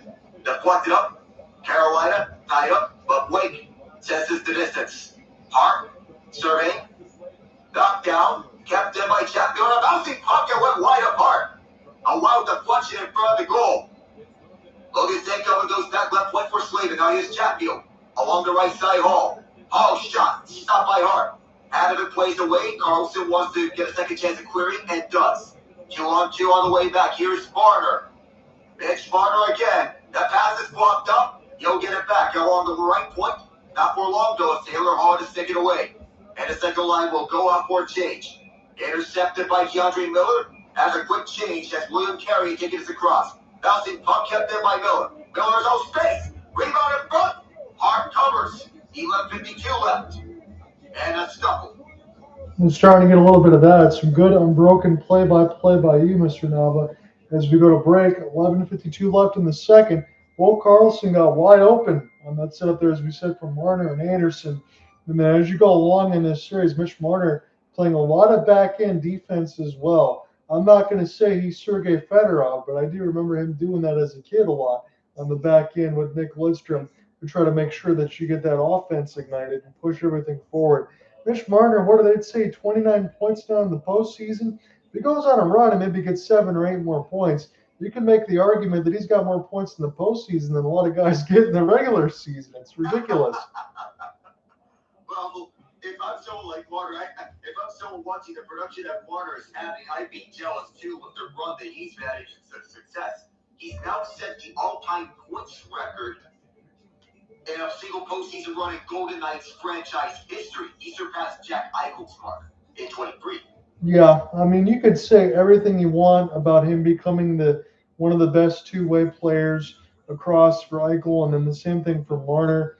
But just being able to do what you do consistently when it matters, and then being able to get a fresh change of scenery, get your kids and your wife and everything settled in. I know sometimes you look at those things in a vacuum if you're a fan and say, oh, that doesn't matter. It certainly does. When you get everything else all situated with your livelihood and you're comfortable and you can just focus on being your best self, that goes a long way in my opinion. Yeah, you want to, of course, we do remember that the run-ins that he had with the Leafs, plus that, I haven't brought this up, but the carjacking incident in Toronto. I remember that. That couldn't have been anything that was too easy to have to think about. I mean, of all people, you break into Mitch Marner's car. I couldn't even believe that. Just, that's a huge no-no anywhere. John Tortorella now is getting interviewed by Emily Kaplan. I will say she's one of the very best that's on ESPN. Again, it's only 1 goal right now for Vegas here. It's within 3-2. Carolina's got to make sure that they keep it at that. They have 7 comeback wins in the playoffs. That's best of anybody. And Vegas is 7-2 at home this postseason. As you mentioned, about 7 comeback victories in the playoffs. That's the best. So they know how to play in any situation from ahead, from behind. But you have to not make it a habit of blowing so many leads if you're both teams. Don't start the face-off, but also remember this. Carolina is 6-1 on the road, but Vegas had them their first loss on the road just 3 nights ago. Jankowski got the face-off. Champion a one-timer. That's blocked in front. Rolling puck. Nobody saw it. Vegas does get it out right on time. And this is ice as Jankowski touches up. Yeah, so we're almost halfway through regulation. We've got 11:40 left to go in the second.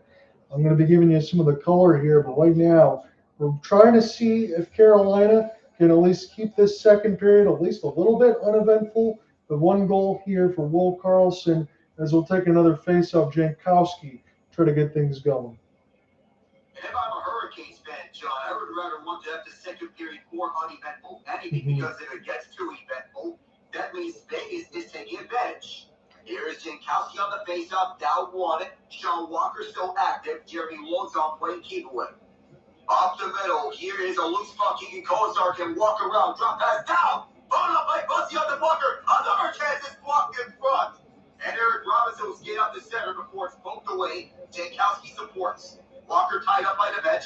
Soccer around by the end of the Vegas bench. Cogwin on the retrieval.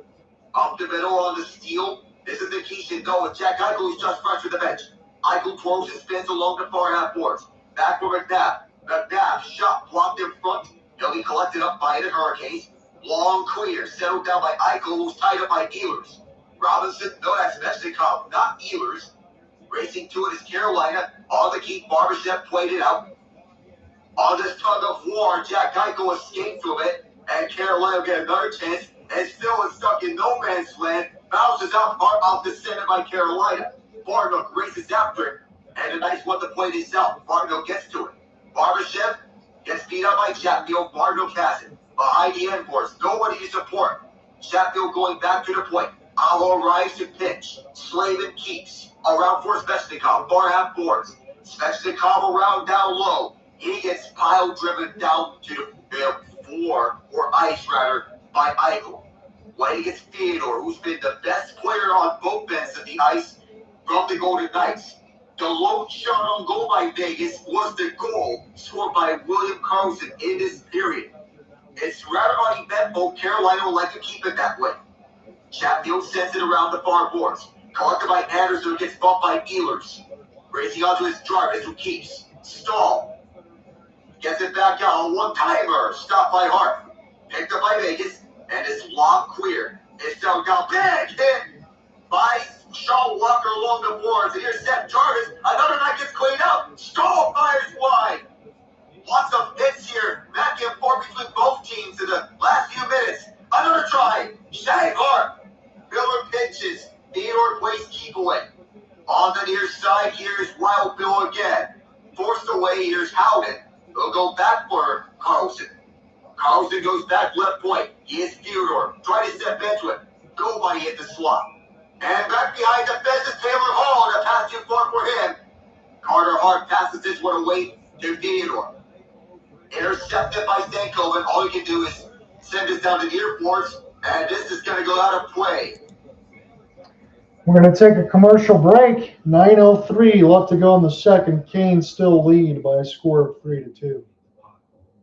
And John, how about that hitting over the middle portion of this period? If you want to get something to get it more high event, then the only high event thing that can be accepted for Hurricanes fans is the heavy hitting. There's been a lot of that. Then you had Jordan Staal with a couple of near deflections there as well before he went to it. Right now the hit counter is getting a little crazy, as it always is. 24-16. Vegas has the edge of that. Face-offs also helps Carolina keep this puck possession.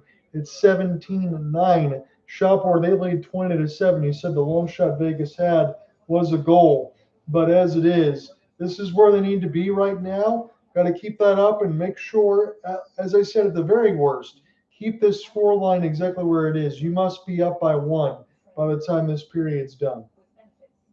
You don't want to have too much going on in your Carolina. You No. want to have it as slow as possible. Slow down the pace. Clog up the slot. That's what Carolina's doing, clogging up the slot. After the William Karlsson goal, make sure nobody gets set up and do not allow Vegas to get a clean entry to the front of the net. Yeah, with outside of the one goal for Mark Stone from the Theodore pass, I think Carolina's done a much better job of tracking between who's behind them. Again, as I mentioned, you can do a lot more of that and send more people back when you have the lead. But that is what they have to do. We said in the open, Carolina is always at their best when they have a lead after 1. Be able to dictate the pace of play and push forward at their style. Lock down on defense first. It's hard to do that when you're conceding so much in the second. They barely ever have a lead in this series. Now it kind of looks like, at least in this game 4, Carolina's playing the way that they're used to. You're seeing a more dialed-in Carolina defense. Yeah. We're seeing a Carolina team that knows fundamentals and taking care of business. Mitch Marner, with 29 points, the most by a player in his first year of a new team. We mentioned that in game 3, he was tied for 4th with Matthew Tkachuk in the 2023 postseason with the Florida Panthers. Shots you're not going to believe this: 20 for Carolina, 7 for Vegas. It's a 3-2 game, and the Hurricanes did most of the damage in the first period. It's the second line out there. That's the line that the Hurricanes want to get out there more so. Chatfield overstayed the puck. Hall couldn't slap this one around. He got a second chance and lands directly onto Theodore's stick. Vegas wants to keep the pairing of McNabb and Theodore out there for as many shifts as possible. You can expect the two of them to be double shifted later down the game. Alec Nava, John, I'm here with you. 3-2 Hurricanes is your score. Game 4 Stanley Cup Final. 20-7, the shots on goal for the K's. We don't have a hit counter since bounce off a skate. Racing to the puck is Stanko, who arrives there first, and he's blown up by Nick Down. Westo stops as he gets crushed along the Carolina bench. He sure does. I want to see now if Nick Dowd is going to be going to the penalty box. Again, I'm going to get a severe weather half and half in my area, Alex. So good thing for me, I'm on the color here. I'll be able to support you. I'm wishing you the best here. I hope everything is well and that you're safe here. Of course, Marner nature can be on the not kind. Nick Dowd, of course, is going to the box. Man. What a hit. I think that's interference, but what a hit. I'm glad that Stanko was able to pop back up because, I mean, that was on the Richter scale of a 10 out of 10. That was about as close of a 10 as it gets. Stanko got hit very hard. Yeah, he did. Carolina's power play is starting to find form here in the Stanley Cup Final. Sometimes you think about late blooming in units or late blooming players. The Hurricanes' power play this postseason is the epitome of that. Keep an eye on Jordan Staal. He has 2 of those in the Stanley Cup Final, including the go-ahead goal in Game 2. He gets tossed out.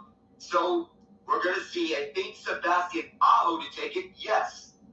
Vegas wins the face-off. It'll be go ahead of it to clear this down. All the way to Bussi. I'll play this out for Shane Gostisbehere. What a season he's been having with Carolina. This is the version of Gostisbehere that Flyers fans were expecting when he got drafted to them, except that he's not on their team. Here's Aho along the far side. Seth Jarvis will let this one go for Ehlers. Now it's Svechnikov on the near half force. Back for Ehlers, who replaces Jordan Staal.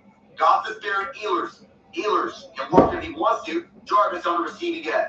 Gostisbehere walks into it. Now Aho stepping out. Watched by Sissons. Goes down low for Svechnikov. Almost let go of the puck. Aho works along the boards. Gostisbehere rips one. Up Hart. Pile driven onto the ice with Svechnikov. And this will be cleared to center ice where Gostisbehere picking it up. He'll send it over to Jarvis. And as Aho and Svechnikov both get tangled up. Second effort to send this down to distance is successful. And if it is gone, on the down penalty. 2 for interference is the call. Gostisbehere sends it up the far boards. A deep pass for Jackson Blake. Up the middle, Gostisbehere. And linked to the puck is Taylor Hall. That allows for an easier clear by Shea Theodore. Now on the ice is Alexander Nikishin, who replaced Keandre Miller on the second unit after game 1 of the final. Nikishin's tied up. Look out. And this will be Nick Ehlers taking this one away from Mitch Marner. Ehlers to Stankoven.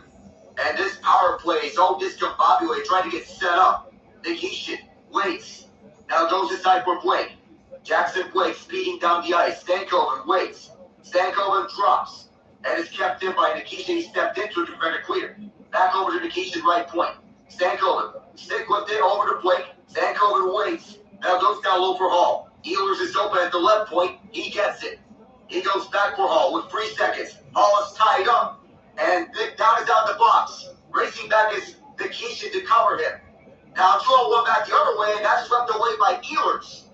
Hart's going in front. Cut away by Nikishin, away from Down, who's still out there on the ice. Along the near boards, perfect penalty kill for Vegas. Here's Jack Eichel spring in. Eichel shoots, blocked. Second chance, reaches Bussi. He covers with 6:08. We talk about the 29 points for Mitch Marner, a Vegas postseason record, and could be more records as this goes across. Another reason why they pay him the big bucks, 3 stick chops away from Alex Nikishin, making Carolina's power play look like a living hell, having to deal with all of that with Mitch Marner breathing down their neck. Marner is a 200-foot dynamo on the ice, and I know he's feeling a sigh of relief being out of Toronto and out to a new environment where he feels he's more relaxed, that he can play his game more. People are wondering if he's going to fare well under John Tortorella. He's fared well under John Tortorella. He's out there on the ice now, being the top of the circle man, should Jack Eichel win this faceoff against Jordan Staal. Tie up and escaping with this is Marner. Jordan Marner on the far side, he backhands his deep. William Carrier plays it alongside Rasmus Andersen. Marner tied up himself too by Eichel. Staal kept us alive for Carrier for an original misfit. Back at the near corner, it gets chipped out to Andersen. Rasmus Andersen walks this in. Andersen floats this over for Eichel with no room to shoot. Banks this off the back of the net. County is coming up against Carolina, and Vegas has a chance to tie this up. It's Jordan Martin going to the box against interference of Jack. 2 minutes. So that's the call from Johnny Bear. And Vegas have a great chance. They have scored just one power play goal all series. But that was last game, the Tomas Hertl marker. It's going to be a good time for Vegas on the TV timeout as well, because you had Marner out there killing the penalty, and now you get a chance for them to get a breath. They'll be out there in the power play unit. Again, if it was only one goal conceded, Carolina's going to feel pretty good, but now they really have to kill this penalty and make sure they can stay out on the front foot with 5:40 left in the second. Oh, I know we mentioned this before the final, but it will be sweet, a shorthanded goal. I said that with the Cup final, with the coverage, Alec. I thought that there would be a few more of those in this series. Turns out we haven't had one yet. That would be a good time for it. Are you going to call it? Why not? To speed it down like life is a highway. And I'm mentioning this because the movie Cars will be coming back to theaters this September. Are we going to be making a new version of Cars? Well, I don't know, but I'll have to see. But I do remember there's Cars on the Road. That's the latest installment of such. But life indeed is a highway for both these teams on the scoring department and the no lead is safe department. Yes, it is. And if I know this is a horrible segue in here, but if we get a couple more goals here and you consider hats, toys, it'll be raining toys if either one of these guys like the natural hat trick for Mitch Marner in the last game. But I can't believe they showed Toy Story 5 with a fat Woody. I didn't know toys could gain weight. Toys? Where are we? Hershey, Pennsylvania? If only there's stuffed bear animals. So we're taking a look at this now. I got a little bit of an interference toward the left side of the box, and that's why Martinook is in it for what he hopes is 2 minutes. Yep, so yeah, he held back Jack Eichel from getting to the puck, so that is the interference penalty. So 2 minutes, that's what Vegas will work with. It's the usual 5-4 unit, Hertl, Eichel, Forfeit, Stone, and Marner. Will this work? Is the question. It worked last game. Jack Eichel, there's a broken stick out there. Mark Stone faces behind, over to Pavel Dorofeev. Dorofeev waits and goes to Stone, across for Eichel. Eichel, right around the broken stick. Marner waits at the point. Now over to Eichel and Jordan Staal on him. He's the one with the broken stick. Marner, Eichel, waits. Now sends it down low at the far corner. It is Stone. He can walk in if he wants to. Instead, he'll go to Eichel. Eichel mishandled it. He'll go to Marner. Marner back for Eichel. Hertl gets closed out, and it's Eichel. Mark Jankowski's on him. Right around for Stone. Little lane. That's blocked. Over to Marner. Eichel can shoot if he wants to. Eichel shoots. That takes a block out the body in front. And Carolina can't get this one out. Good job by Marner holding it in. Mitch Marner surveys, goes down low. Tap deep for Eichel's a slow moving one. Stone. Back over to Eichel. I'm wondering why Stone didn't get to the front. He's down to that front presence. Marner waits. Eichel fakes a one-timer. Does he go across for Marner again? No, he's going to go down low. That bounce off the Stahl's broken stick. Stahl gets shot by Sheffield. Vegas still in the zone here. All 1 minute and 12 seconds of it on this power play. Hertl Over to Eichel. Staal back into that front. Hertl sitting up the slot. Now it's Marner. Hertl presenting his stick. Shot is stopped by Bussi. Chance for Slavin to get it out and get Staal to the bench. And finally, he can relax.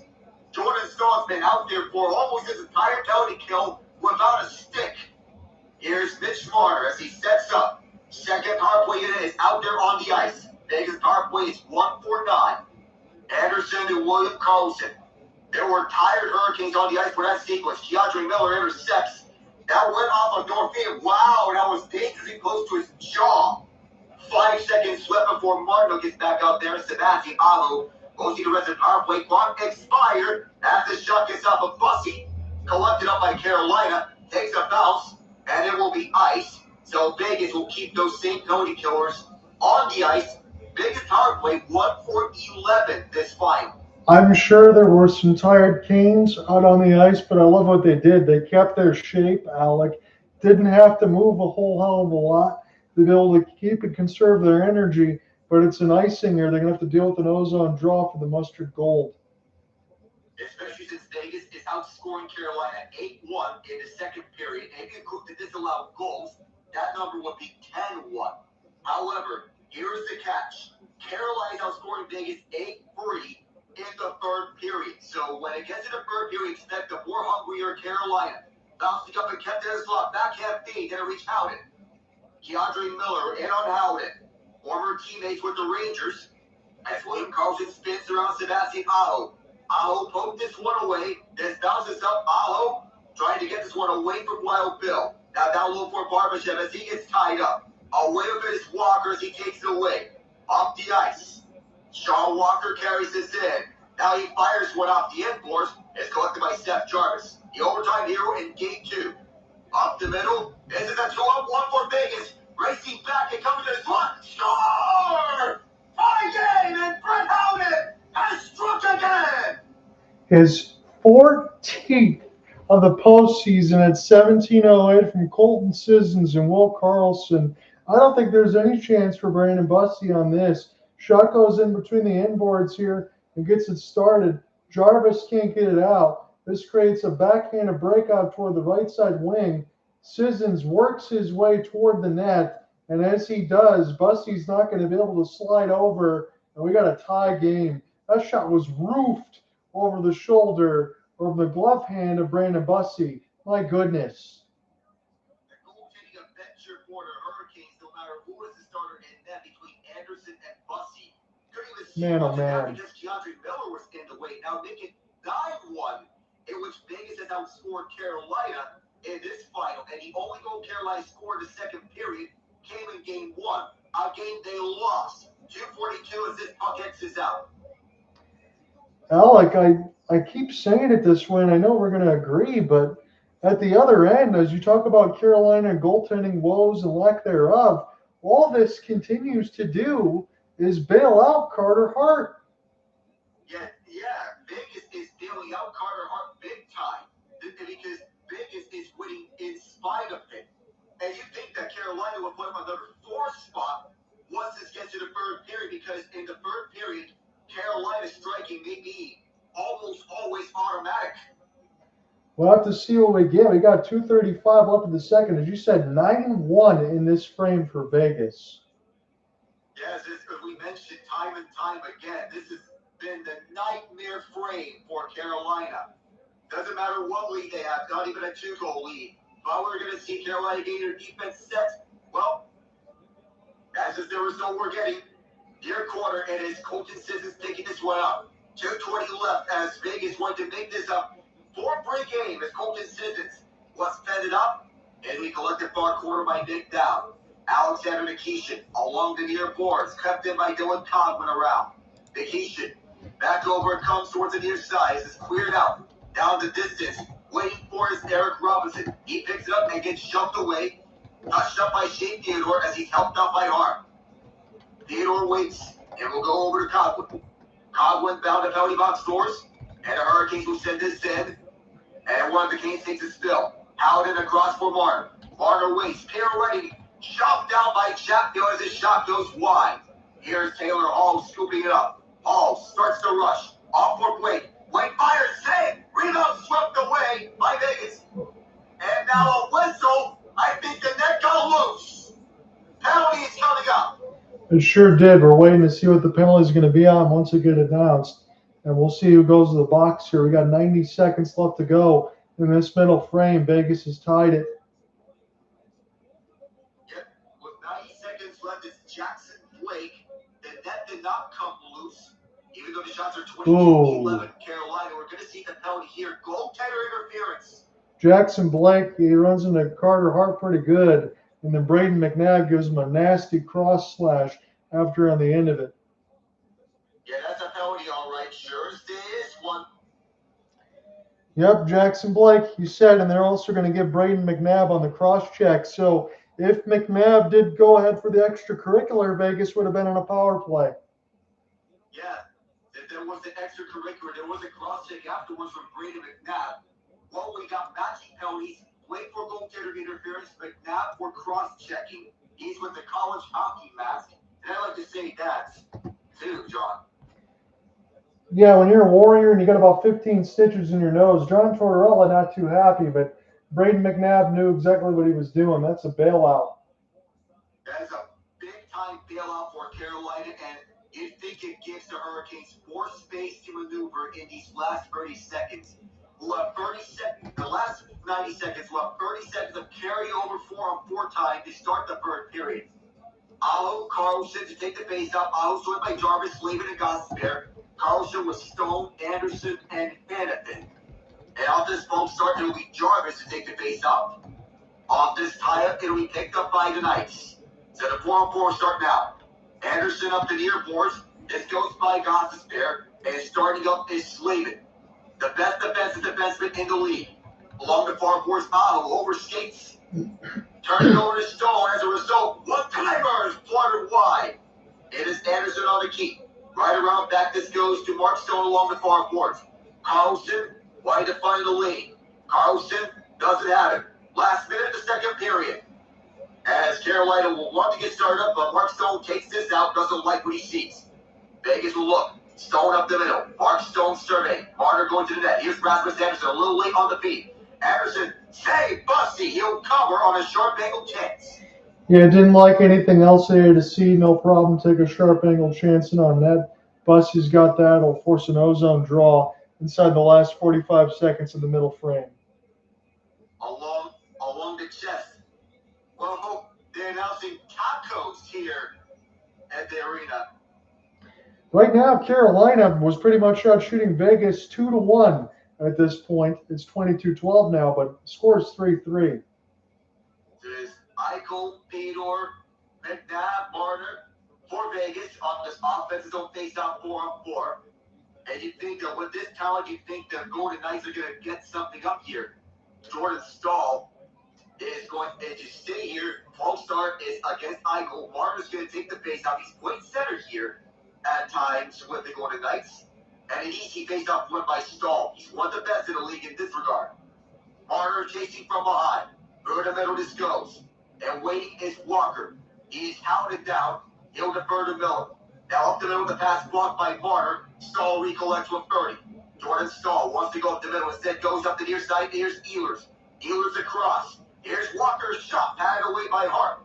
And it's to go all the way back to the Carolina end, where it is Keandre Miller. We'll wait with this. We're even at 3, as Jack Eichel will instead go for his change. 10 seconds. We see Carolina make one last push. Yes, we lose a one-timer. Slavin is stripped away by Hart. And Theodore picks it up. Carolina going for the steal here. Vegas says, no thank you. We're tied at 3 after 40 minutes of play. The goal scorers for William Karlsson and Brett Howden, who has now set the single postseason record in Golden Knights franchise history for most goals with 14. Unbelievable stuff for Brett Howden, who just continues to get the job done. Shot board is 23-12 officially. Hits 29-24. Vegas leads the hits. Carolina leads the shots. Faceoffs blown to the Canes 20-15. They're 1 for 3 on their power play. Vegas is 0 for 2. Giveaways 13-11. Vegas leads that. Block shots really hasn't been a whole hell of a lot to tell you about. 10-7 this time around. Vegas has the edge there. I said it when we started the second, I was hoping Carolina would at least be up by one to be able to dictate. But this is the thing we can't say. If you want to say good news, and I'm not trying to be silly here, the good news is Carolina's only given up two. That's probably one of their better second periods of the series. Yeah, and we're not even exaggerating by this part because the second period for Carolina has been a nightmare to deal with. But the fact that the Kings have given up just two should be taken as good news because anything else, we would be seeing a different game. There were other chances that Vegas was pouncing on, such as the power play when Jordan Staal had a broken stick on the ice. Vegas couldn't capitalize on that. No, they couldn't. And again, the shot board just continues to be low. And I know we're going to agree on this, and we've gone through the numbers, and I don't know how many times you can punch this button. I apologize for anyone that's getting apathetic to it, but Brandon Bussi, 9 of 12 for a 750, so that's worse than Andersen's 780. Again, I wouldn't say all of it on him, but we've been saying that throughout the series. You just got to get goaltending. Carter Hart's only got an 870, 20 of 23. Are we going to get a game in this series, Mr. Nava, where goaltending is going to matter? Because right now it just feels like an afterthought. I don't think we're seeing it that way. Goaltending has been an afterthought all series long. And such has been the case no matter who it is. Now, I would even argue that even if you put Fyodor Chekhov in there, I still think the result would be the same. Yeah. It doesn't matter at this point between the two. And if you would have told us, 25 combined goals, and then you had 6 to it now, so it's 31 in totality through 12 periods of action or plus more than that. I mean, we've already hit the goal total from 3 games that we probably expected through an entire series. Yeah, we have. I swear, if we get another high-scoring game again, I may need to start bringing out some flowers for Owen Parkin. Yeah, it's just been absolutely insane to be able to call that, especially if the 5-4 at the point where it was, and it was a scoreless first, and it ended up being that way. And I can understand because I've run out of superlatives or nouns or anything else to use. You talked about the possibility of getting some goaltending help. I joked after you talked about Hallbuck maybe trading John Gibson to Carolina before things get all said and done. I mean, Carolina does such a great job with the shot suppression, but they're just not getting what they need in the net. And Carter Hart, as we said, I mean, he's been okay. He's probably been the best of, the 3 netminders that we're seeing, but Carter Hart hasn't even gotten a 900 save percentage yet at any point in this series. He's given up 4 at least in every game. So I don't even think I can use the word okay. I need to use that in air quotes, but that's just how bad it's been. It has.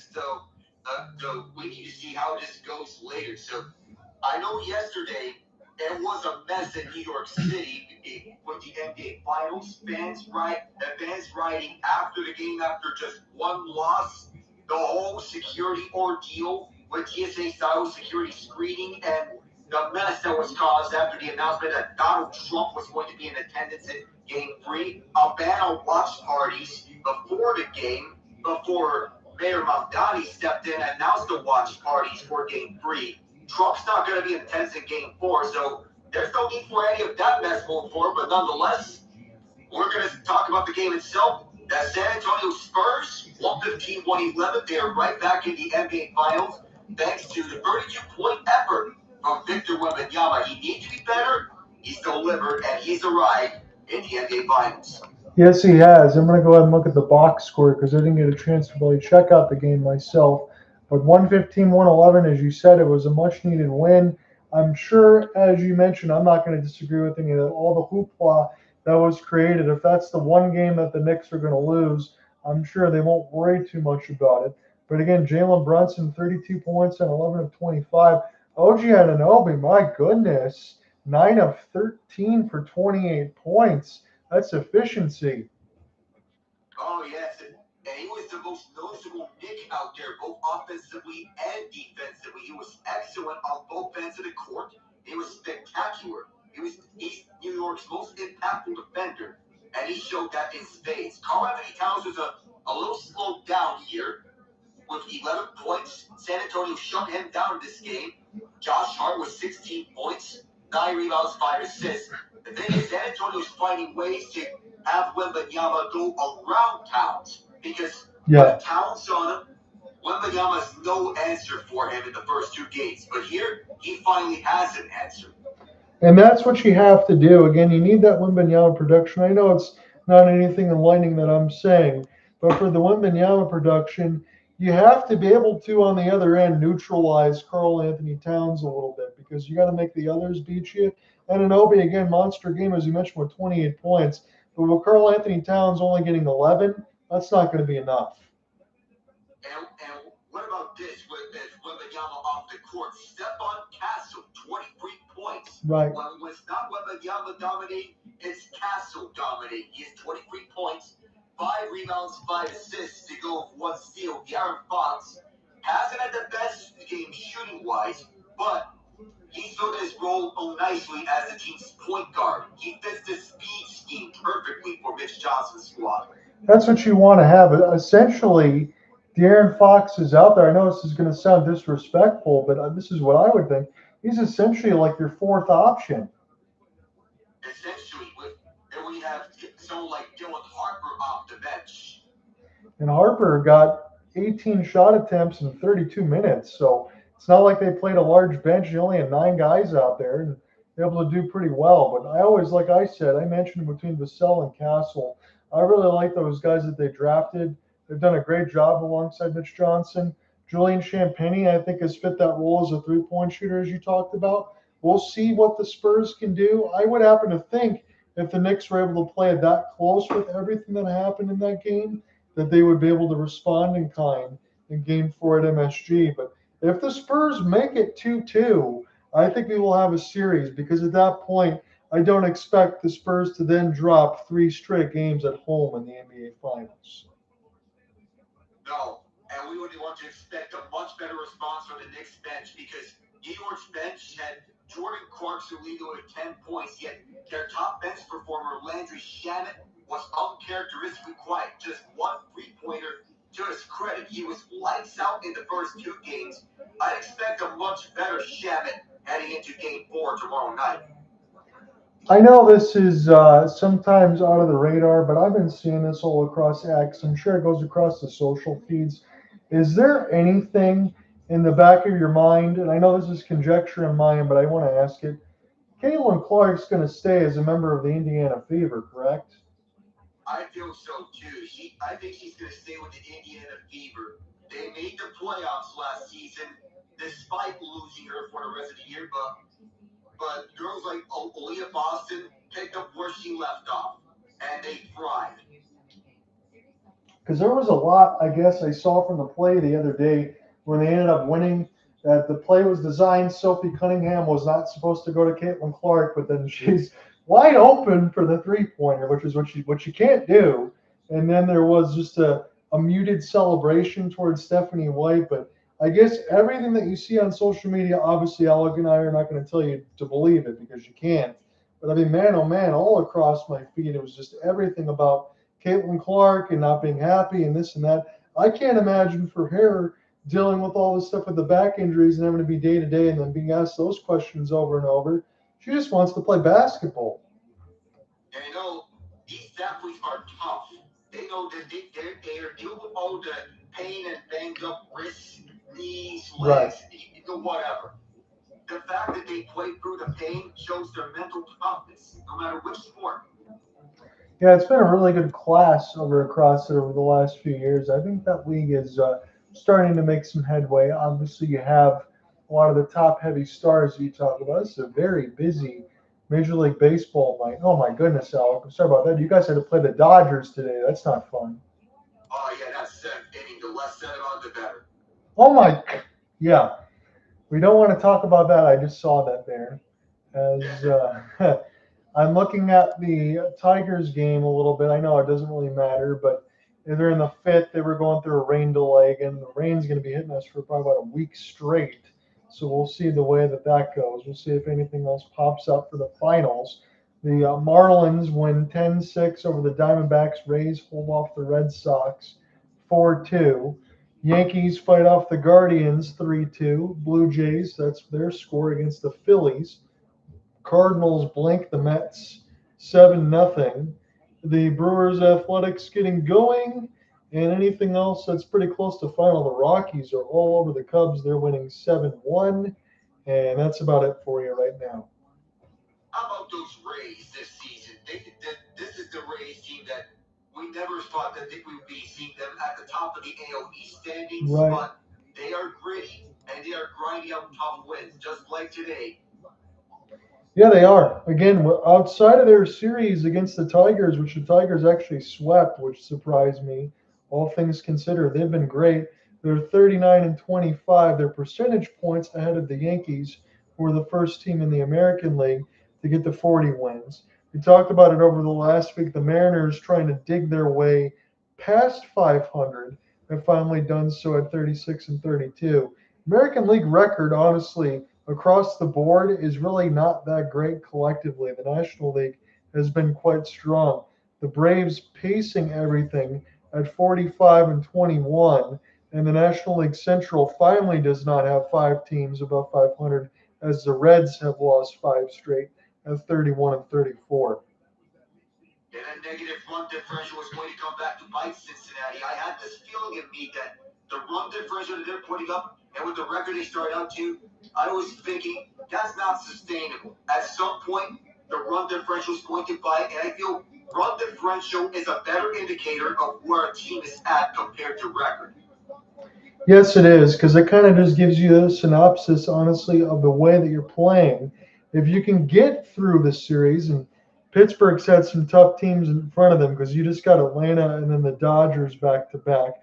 But then after that, you got Miami, the Athletics, and the Colorado Rockies, and then Cincinnati also mixed into it. So the end of June should not be too bad to Pittsburgh.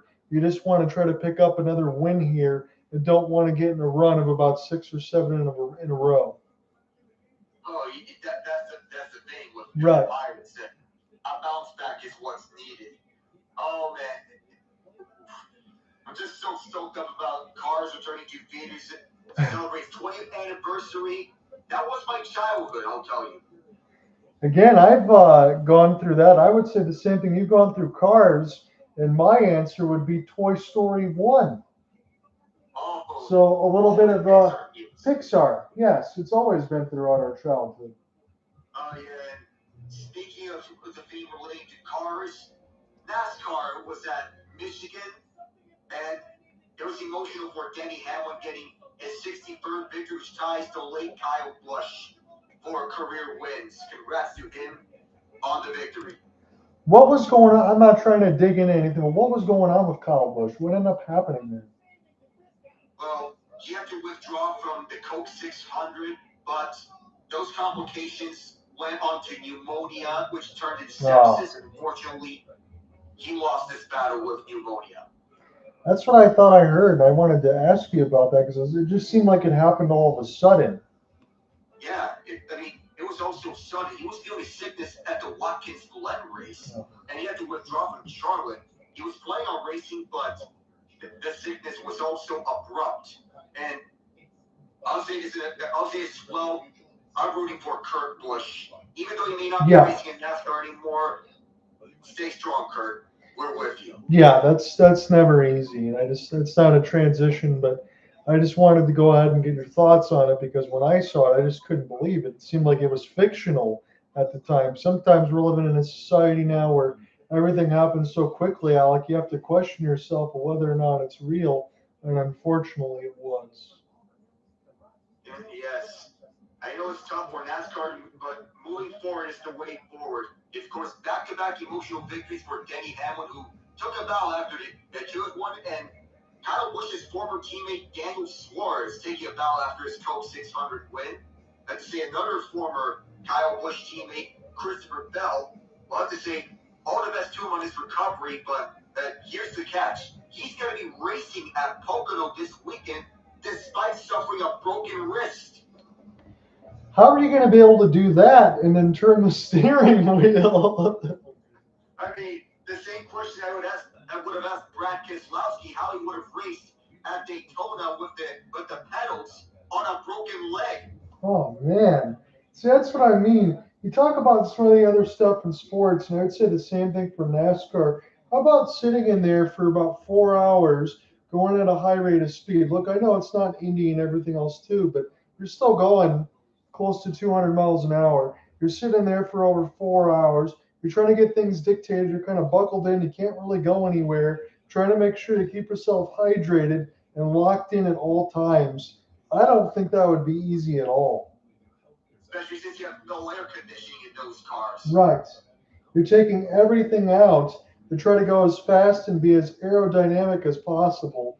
I couldn't do it. No, not me either, John. I'm looking at some of this stuff before we end the second intermission. Alec's going to take this top of it here, but they're showing possible trades for Tarek Skubal, and they're showing the Dodgers, and the one says Emmett Sheehan, Zaire Hope, and Aiden West. I know who Hope and Sheehan are. I'm not sure who West is, but I saw this San Diego Padres one that I was pretty interested in. I know it's a little bit of prospects, but Ethan Salas, the catcher, Schoolcraft, the pitcher, he was one of their top prospects. Estrada for Skubal, and Spencer Torkelson. That might be something I would even think about, but we'll see what happens, because if the Tigers make trades, I don't think it's just going to be Skubal. They might be guys like Framber Valdez as well. They might be going for a fire sale. If the season continues the way it is for the Tigers, prepare the phones. That's what I'm thinking. So imagine that to be active. That's what we're telling you here. I'm going to say the Tigers will be active, and I'm going to say the Pittsburgh Pirates buy at the deadline. That's a hot take for you. Soft buy is what it would think if I were Pirates. Go all in. Push the chips. Just do it. I want to see a big smile on your face. Go land a big fish. Oh, yeah. To help out Paul's scheme. So the third period has seen all sorts of theatrics. Game 1, Tomas Hertl. Game 1 of 3:44 left. Game 2, Mark Stone ties with 1:21 left after Carolina scored 3 unanswered. Seth Jarvis won in overtime. Game 3, Carolina, 3 goals in 39 seconds, and then tied it late. Theodore won for Vegas anyway, and double. All we have to ask is what you guys are thinking of right now.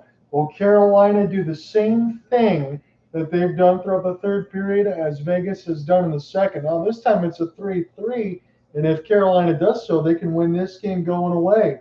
And how does Vegas respond? Do they finally get an answer in this third period where it doesn't look like a one-way train? Because that's what's happened between both of these teams in the second and third. Carolina has outscored Vegas 8-3 in the third period of this Stanley Cup final. And of course, we mentioned about the 3 unanswered goals in Game 2, the 4 goals in Game 3 in the third period. It is the Marner line to begin period number 3 up against the Ehlers line. Remember, Vegas has the last change because they're the home team. This will not be the case entering Game 5 2 nights from now. So this is 4-on-4 for 30 more seconds. Stankoven, Blake, Stone in the first period, followed by Hall, Karlsson, and Howden. We're underway here. 30 more seconds of 4-on-4. The Staal goal came later in the first period. The 2 goals from Vegas were in the second period. To even this up, 1 for Freya, and the power play is Carolina. Vegas is 0 for 2. The Golden Knights look to get set up. Entering the Stanley Cup final in the third period, they were plus 56 in the first 3 series between Utah, Anaheim, and Colorado. In this series, they're minus 5. Here to the night entry, Mitch Marner has to wait back. He'll send the spurter back as both McNabb and Blake are out on the ice. Blake closes in. He sees his one go across to McNabb as this will be played back to Theodore. Directed up front for Barbashev. Eichel now on the ice. Bussi playing this one out. Almost turned it over to Stone. Chatfield in the way to cancel that out. It's played up to center. Picked up by Theodore. Theodore, just 12 shots on goal for the Vegas Golden Knights in this game. In total, Carolina is 23 to their credit. Up the far side comes the Knights, but overskating is Eichel. He did not stay on side, but he gets out on time. Stone to the front. Loose puck. Bussi can't locate it. Hull picks it up. And he'll skate out to center ice with it. It's close call, but Carolina enters the zone. Here's Stankoven, who waits for help after one of his teammates got leveled up. net is Dylan Conlon, who ties up Jarvis. Arriving is Svechnikov. Poked away, and it goes on to the catching glove of Hart. That was a good flip pass at the line by Stone, and then Barbashev trying to get a deflection. Bussi closes the 5-hole, but gives up a big rebound, survives it, and we get our first tense moment at 18:30 of the third. It'll be an ozone draw for Carolina. We're 90 seconds into period number 3. The shots are 23-13 Hurricanes. As the face-off comes to the left of Hart, it'll be Hertl up against what I believe is Staal. He has Ehlers and Jarvis with him.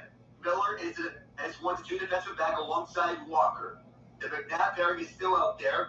False start against Staal, so they'll lose their best face-off man here. That Jarvis is taken, and Hertl has an advantage here because Jarvis is not a natural center. He's a winger more often. As we send it off Bussi, from a sharp angle, he turns away another. And our third chance is tied up. Penalty is coming up here against the Canes. They're going to get it. Keandre Miller not too happy. It looks like he's the guilty party going into the box. Pavel Dorofeev drew the penalty. It's a trip. Here we are with this 5-on-4. There'd be a trip against Keandre Miller. As you said, Dorofeev able to draw an initial save for Bussi, and a little too handsy there toward the left skate for number 19. 3-3, our score line. Vegas trying to take the lead here and scored our first third-period goal since Bart Staal tied the game 2 with less than a minute 30 left. Miller, he did trip up his man who tried to, that was Dorofeev who's driving in front. He's going to be out there to begin, alongside Marner and this 5-4 power play unit. Vegas, however, is 1-4-11 on a man advantage. That includes a long sequence in which Jordan Staal had a broken stick. Slavin gets the first save and will send us down to Hart. He overskated just a bit, but he'll deliver this back for Dorofeev and Alex Marner. Expect Jack Eichel to set up with speed. Marner skates up, and now here comes the drop. Eichel instead slows up, a mishandle, and a tie-up, a loose stick ensues afterwards. Back around the boards, this will be Jacob Slavin at the far corner. Eichel picks it up though. Trying to tap in front, nothing there for Dorofeev. And another tie-up that allows Staal to keep it in. Back behind the fence is Eichel as he comes in front. Staal, that's a pass on Fan. Side Bussi as he's out of the streets. Now gets back to it. Tomas Hertl along the far side. Looks for his direction. Finds him. Bouncing puck. And Slavin helped out Bussi there. Dorofeev mixes back over to Marner. One-timer Eichel. Followed up by Bussi again. And this time he'll roll all the way to Hart. Vegas trying to get back on the attack quickly. Here's Eichel.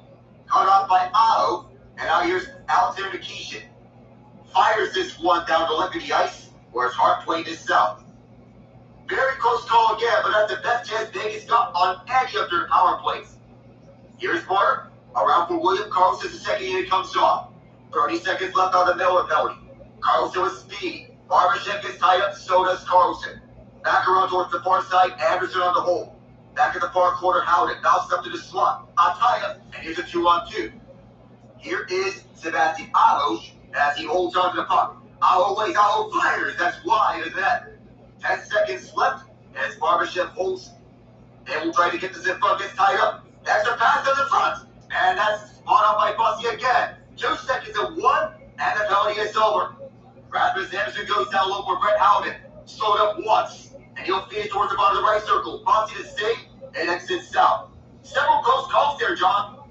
Right paddle save for Pavel Dorofeev, and then the Eichel shot from the left dot goes off the top of the crossbar as we get some looks, and then a diving play the other way for Nikishin stops a chance. This time Carolina had to do a little bit more defending. Vegas looked dangerous on that last power play, didn't score. It was Theodore with the shot that went off the outstretched stick of Alexander Nikishin, who forced that wide. An excellent diving block for Nikishin as Brandon Bussi is getting bailed out. 1 for 12 are the Knights on the power play in this series. What a job by this Carolina penalty kill. This puck reaches Coghlan, so the icing is declined. On the near side, Vegas wants to get on the attack.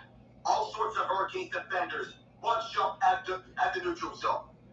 Back around the near corner. Chatfield's tied up by Sissons. It'll ride over to William Carrier. He'll flip this one down the Olympic ice. And this was a hand pass. Vegas cannot touch up. So here's Carolina going back. Through the near side. Flipped around on the backhand. Hart saw it the entire way he'll come. We get some tense moments already, Mr. Nava here. 15:35 left to go in the third. So 3-3 game. Shot board 23-15. Vegas really starting to charge, especially after that power play. Now it'll be a D-zone draw on their end. Stankoven will take it. So the second line is out there for the Canes. All Stankoven and Blake. To the left of Carter Hart. And Brandon Bussi, not the most spectacular stat line, but he did what he's doing here. Off the draw, this is Vegas with it. Theodore stumbles, trying to get this one out, and he will, as Stankoven gets punched up. Back to the Carolina end as William Karlsson took it up, trying to wrap this one around, but can't. Instead, he'll twist it, twirl around Blake. He'll feed it over for Howden. Now back for McNabb as he wakes up. Mitch Marner back for McNabb. He gets pickpocketed, and here's a 2-on-2 back. Here is Stankoven on the drop. Hall. He gets that thrown away from Marner, who turns it over back for Carolina. Driving down his Blake, and he ran out of room and gets hit as a result. Marner slows up, and Marner is leveled by Sean Walker along the penalty box scores. My goodness, how many hits are we going to see here? Oh, the Hurricanes have said, not enough. Walker's through the near side. Hart is on the plate, out to the far corner. Along the far boards, kept in for a brief moment by the Canes, and now Vegas will go back. Here's Eichel as he twists and twirls. Eichel forced wide by Walker, now behind the net. Out in front, slip wide! Another post call for Carolina as Andersen kept his in. Here's Stone who's tied up. Eichel front. Bussi falls, he gets back up. More post calls for the Hurricanes, but we're still tied. Marner blocked the clear. Here's a 1-on-1 for Carolina. Hard to save. He'll cover to end this madness. That was a filthy toe drag by Jack Eichel. He throws the backhand pass in front. Shot goes wide. Keandre Miller working on Barbashev as this puck was loose, and then Aho takes a heavy lick from Noah Hannafin. They're showing Brandon Bussi. I'm not sure what's going through his mind right now. But again, as we're thinking about Vegas is charging here, Carolina's going to be careful. Yes, because we saw was what the late Rick Jenner coined as slick mitts starring Jack Eichel. I like that call from the goal call previously from him. I like that too. He's showing the best of his ability here. We knew that he was going to be a great player. He was a second selection behind Connor McDavid. Now you get the complete package for number 9. It's going to be Staal and Sissons on the draw here. The two best face-off men for both teams to take this draw. Staal is a lefty, Sissons is a righty. The linesmen are getting things set up. And now Trent Norris ready. Staal is 8-11, Sissons is 3 of 5. Sissons taking right side only because Hertl is a left side. Here's Chatfield off the face-off play. Delivers this back around across the ice for Slavin. Slavin to the front. Bounces this one up. On the keep is Jarvis. That bounce off of Sissons. And he's going to locate Hertl. From center ice, Carolina backhands this one in. Hart is out the plate, back for Shea Theodore. Theodore stretch pass. Had it knocked away for a moment. Chatfield recollects. Ehlers on the backhand, down deep. Bounces behind Hart. As we collect it up. On the turnover, here's Jarvis. Save Hart. He bails out Vegas off the turnover. Another chance. Staal backhander. Score! Jordan Staal off the turnover. Carolina get the lead back. That's a wonderful call by you, Alec. A desperation move out of nowhere. Let's see what ends up happening with this. It gets cleared in here on the left side. Red line. It bounces. Jarvis all alone tried to score the backhand. Carter Hart with a big save. It was Ehlers. Throws it at the Staal. He's falling down. Gets a piece of it near the right side with a stick. Slides it past it down on Hart. All he does is score. That is the goal of the Hurricane season, no matter the outcome. What a goal by Big Jordo as he is falling down. He swipes a prayer, and his prayers have been answered. for all of the Canes fans there. That's certainly it. A huge goal when Vegas was charged, and you get set to take it away. 5 goals for the Hurricanes captain that leads all players in the Stanley Cup Final. And this will be Brandon Bussi seeing this one go to the near corner. Vegas, White is scored the next one. They've been in this situation before. Dolphin chase here as Mark Jankowski chases down the puck. Along the near boards, Cole Smith got it out. And falling down was Keandre Miller to get this one away. Vegas has it. A block on descended, and Carolina will get this one back. But they give it up. Here's no Hanneman rushing down one space. Hanneman, save Bussi. He'll keep this one alive over to Slavin. Long clear on the chase down. Rasmus Andersen first to the puck. Opposite side kept in by Hall. Hall shoots around. That missed Stankoven, but it's kept on the backhand.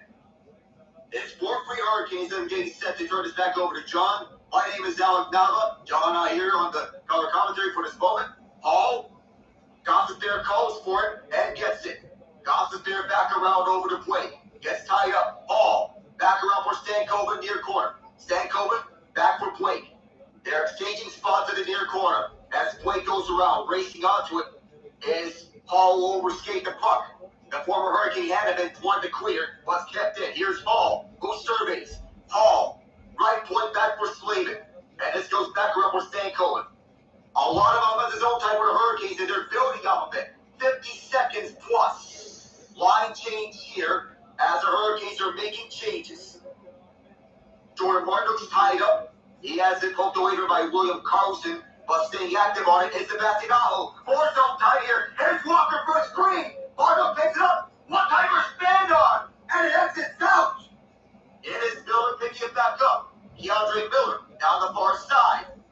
Sebastian Aho and Brandon McNabb come onto it. Now along the far boards is Mark Stone. Stone leads it up for Ivan Barbashev. 2-4 for him.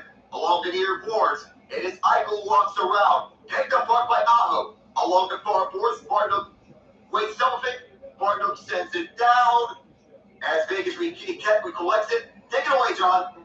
So again, I'll be a little bit ahead here just for the 10:40 left to go in the third, and it's in Carolina's defensive zone. Jordan Staal with the go-ahead right now, an unbelievable one at that of the second after falling down. It's a piece of it with the right stick and a down-and-out Carter Hart.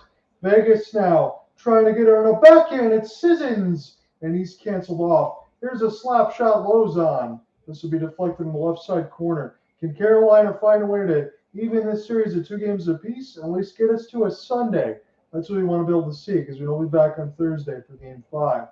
Be picked up now. Lozon finishes his hit, and this will roll back down to the Golden Knights. Again, they have the gold jersey with the black pants and the red and white striping on the pant legs going from right to left. Carolina and the road whites with the red and black striping going left to right. As it's picked up now off the inboards, and at the point, just trying to make changes was Rasmus Andersen. This will get dumped in. Kitty corner now. Picked up off the backhand by Dowd. He still surveys on his backhand. He will loop it toward the middle of the slot. This is easily read by Rod Brind'Amour's squad. They'll chip and chase it out of the zone. Rasmus Andersen, cross ice to Noah Hanif and the Calgary boys, trying to get going. They do not have a goal in this series. Rasmus Andersen did get an assist. Jacob Slavin back around the inboards. Now, that was Gostisbehere as they've switched the defensive lines a little bit. Shea Theodore on his forehand. I'm trying to get this one up ice. Bounces off the blade of Stone. He got moved up the first line this game. Eichel chases it. Now to the left side blue line. It gets canceled off. This is sent down deep by Stone. Played it on the backhand. Stone gets it back at the bumper. Barbashev, high slot, wrister. Bussi makes the save. As this goes to the left side again. Barbashev really being hounded. He was working on a bunch of different stick chops. This is rushed the other way. It's Hall. He'll go to his backhand. He'll get denied by Carter Hart. Carolina's still up by 1. 8:40 left to go in the third, trying to even this series of 2 games apiece in the Stanley Cup Finals on the road. Both teams have taken a game in both venues. We settle back around now, if that's the case. Picked up now by Martinook, and now Vegas will steal from the left side red line. Gets it around Slavin. Barbashev now trying to chase between Jalen Sheffield. Bussi gets there first. Again, he was named the starter here for Game 4. Freddie Andersen, should Bussi win, probably not going to see another game in this series, but we'll see where we get from there. Barbashev off the long flip. Vegas got some work to do here. Try to get there first as McNabb push this one up the ice. Svechnikov trying to get a steal as this is into the neutral zone. This is looped toward the left side blue line away from Brett Howden. Just touched on side as well, Bill. That was awfully close. Gostisbehere will get this one back around now for Walker. Lifted down the ice. And Carolina has blown the play dead against themselves at 7:46. Oh, man, what a sequence here of Carolina taking the lead here in the third period thanks to the Jordan Staal goal. But the common thing here in the third period for Vegas, lack of situational awareness. It was a lack of situational awareness which caused those turnovers. Yep.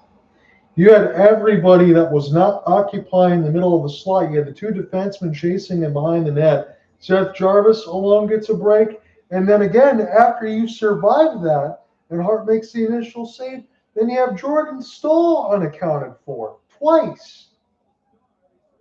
Unbelievable.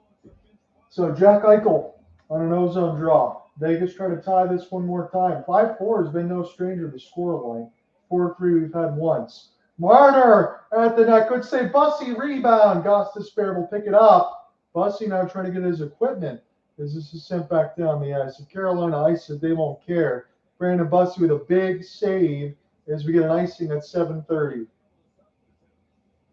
Oh, thank goodness for Gostisbehere, who was picking this one up. And the Kings don't care if this is icing. They'll take that save from Bussi 10 times out of 10. Keeping this a one-goal game, full sprawl on Mitch Marner. It is 27-17 on the shot board for those that are just joining us. Again, Ian Genji able to listen in here now. Able to catch the back end of it. Hits are 35-27. Play in at the net again. Vegas gets denied by the backline support of the Canes. They're just trying to make sure they hold on to this lead at all costs. Again, they only conceded 2 in that second frame, and I know it sounds like a joke, but that's been their best second period throughout the series, giving up 2 unanswered goals, not the 6 with the 4 that counted from before. And now Carolina's trying to stay on the front foot of this third. And if Vegas only gives up 1, it'd be their best third period in a long time, and it'd be in a loss. As Noah Hannafin toward the left side blue line sends it in. Marner will chop it ahead. Left side red line, that's where the puck's contested here. Slater loops it behind the end boards now. It's picked off by McNabb. Working behind the net. 6:40 left to go in the third. Trying out here alongside Alec Nava and Ian Genji.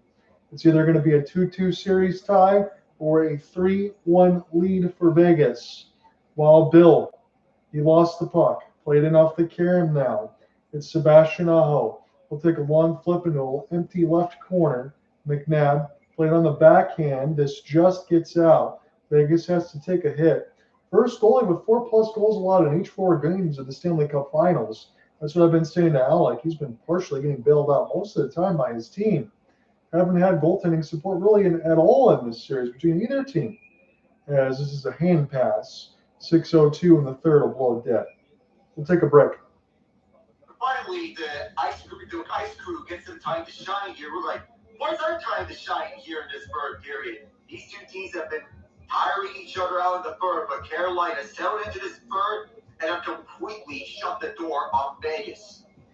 That screen that you're about to get there for the Jordan Staal goal in slow-mo against Carter Hart, you should frame that and put it in your room if the Canes win the cup. Oh, yes, please. Jordan Staal, while falling down, that should be on a poster. Hang it in the loop. This has been a awesome series. I know Ian mentioned it a couple of games ago, but you have to really think about it. We're getting into a territory, gentlemen, where this is going to be an all-timer in terms of the Stanley Cup Finals in totality. I mean, I've been entertained from every game that we've watched. I know we cover it and we enjoy the time that we do, but really these two teams are giving it as good as they get. Yeah, so as you join along here, Ian, how are you doing?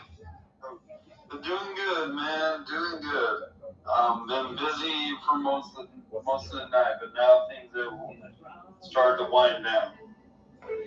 So if this holds, again, we got a Thursday night at least guaranteed, and then we have a couple days off before the Sunday night for where we anticipate, especially if Carolina wins. That will at least guarantee us a Game 6. I'm hoping to be working Sunday night alongside you gentlemen. I know sometimes with schedules that might get a little bit in the way, but if we go from Sunday to Game 6 and we need Game 7, I believe that is not going to be until Wednesday. So Game 6 and Game 7 will get some extended time off. And quite frankly, I just can't understand the scheduling of it, because normally you would have 3 days rest in between the days in which you travel from one city to the other.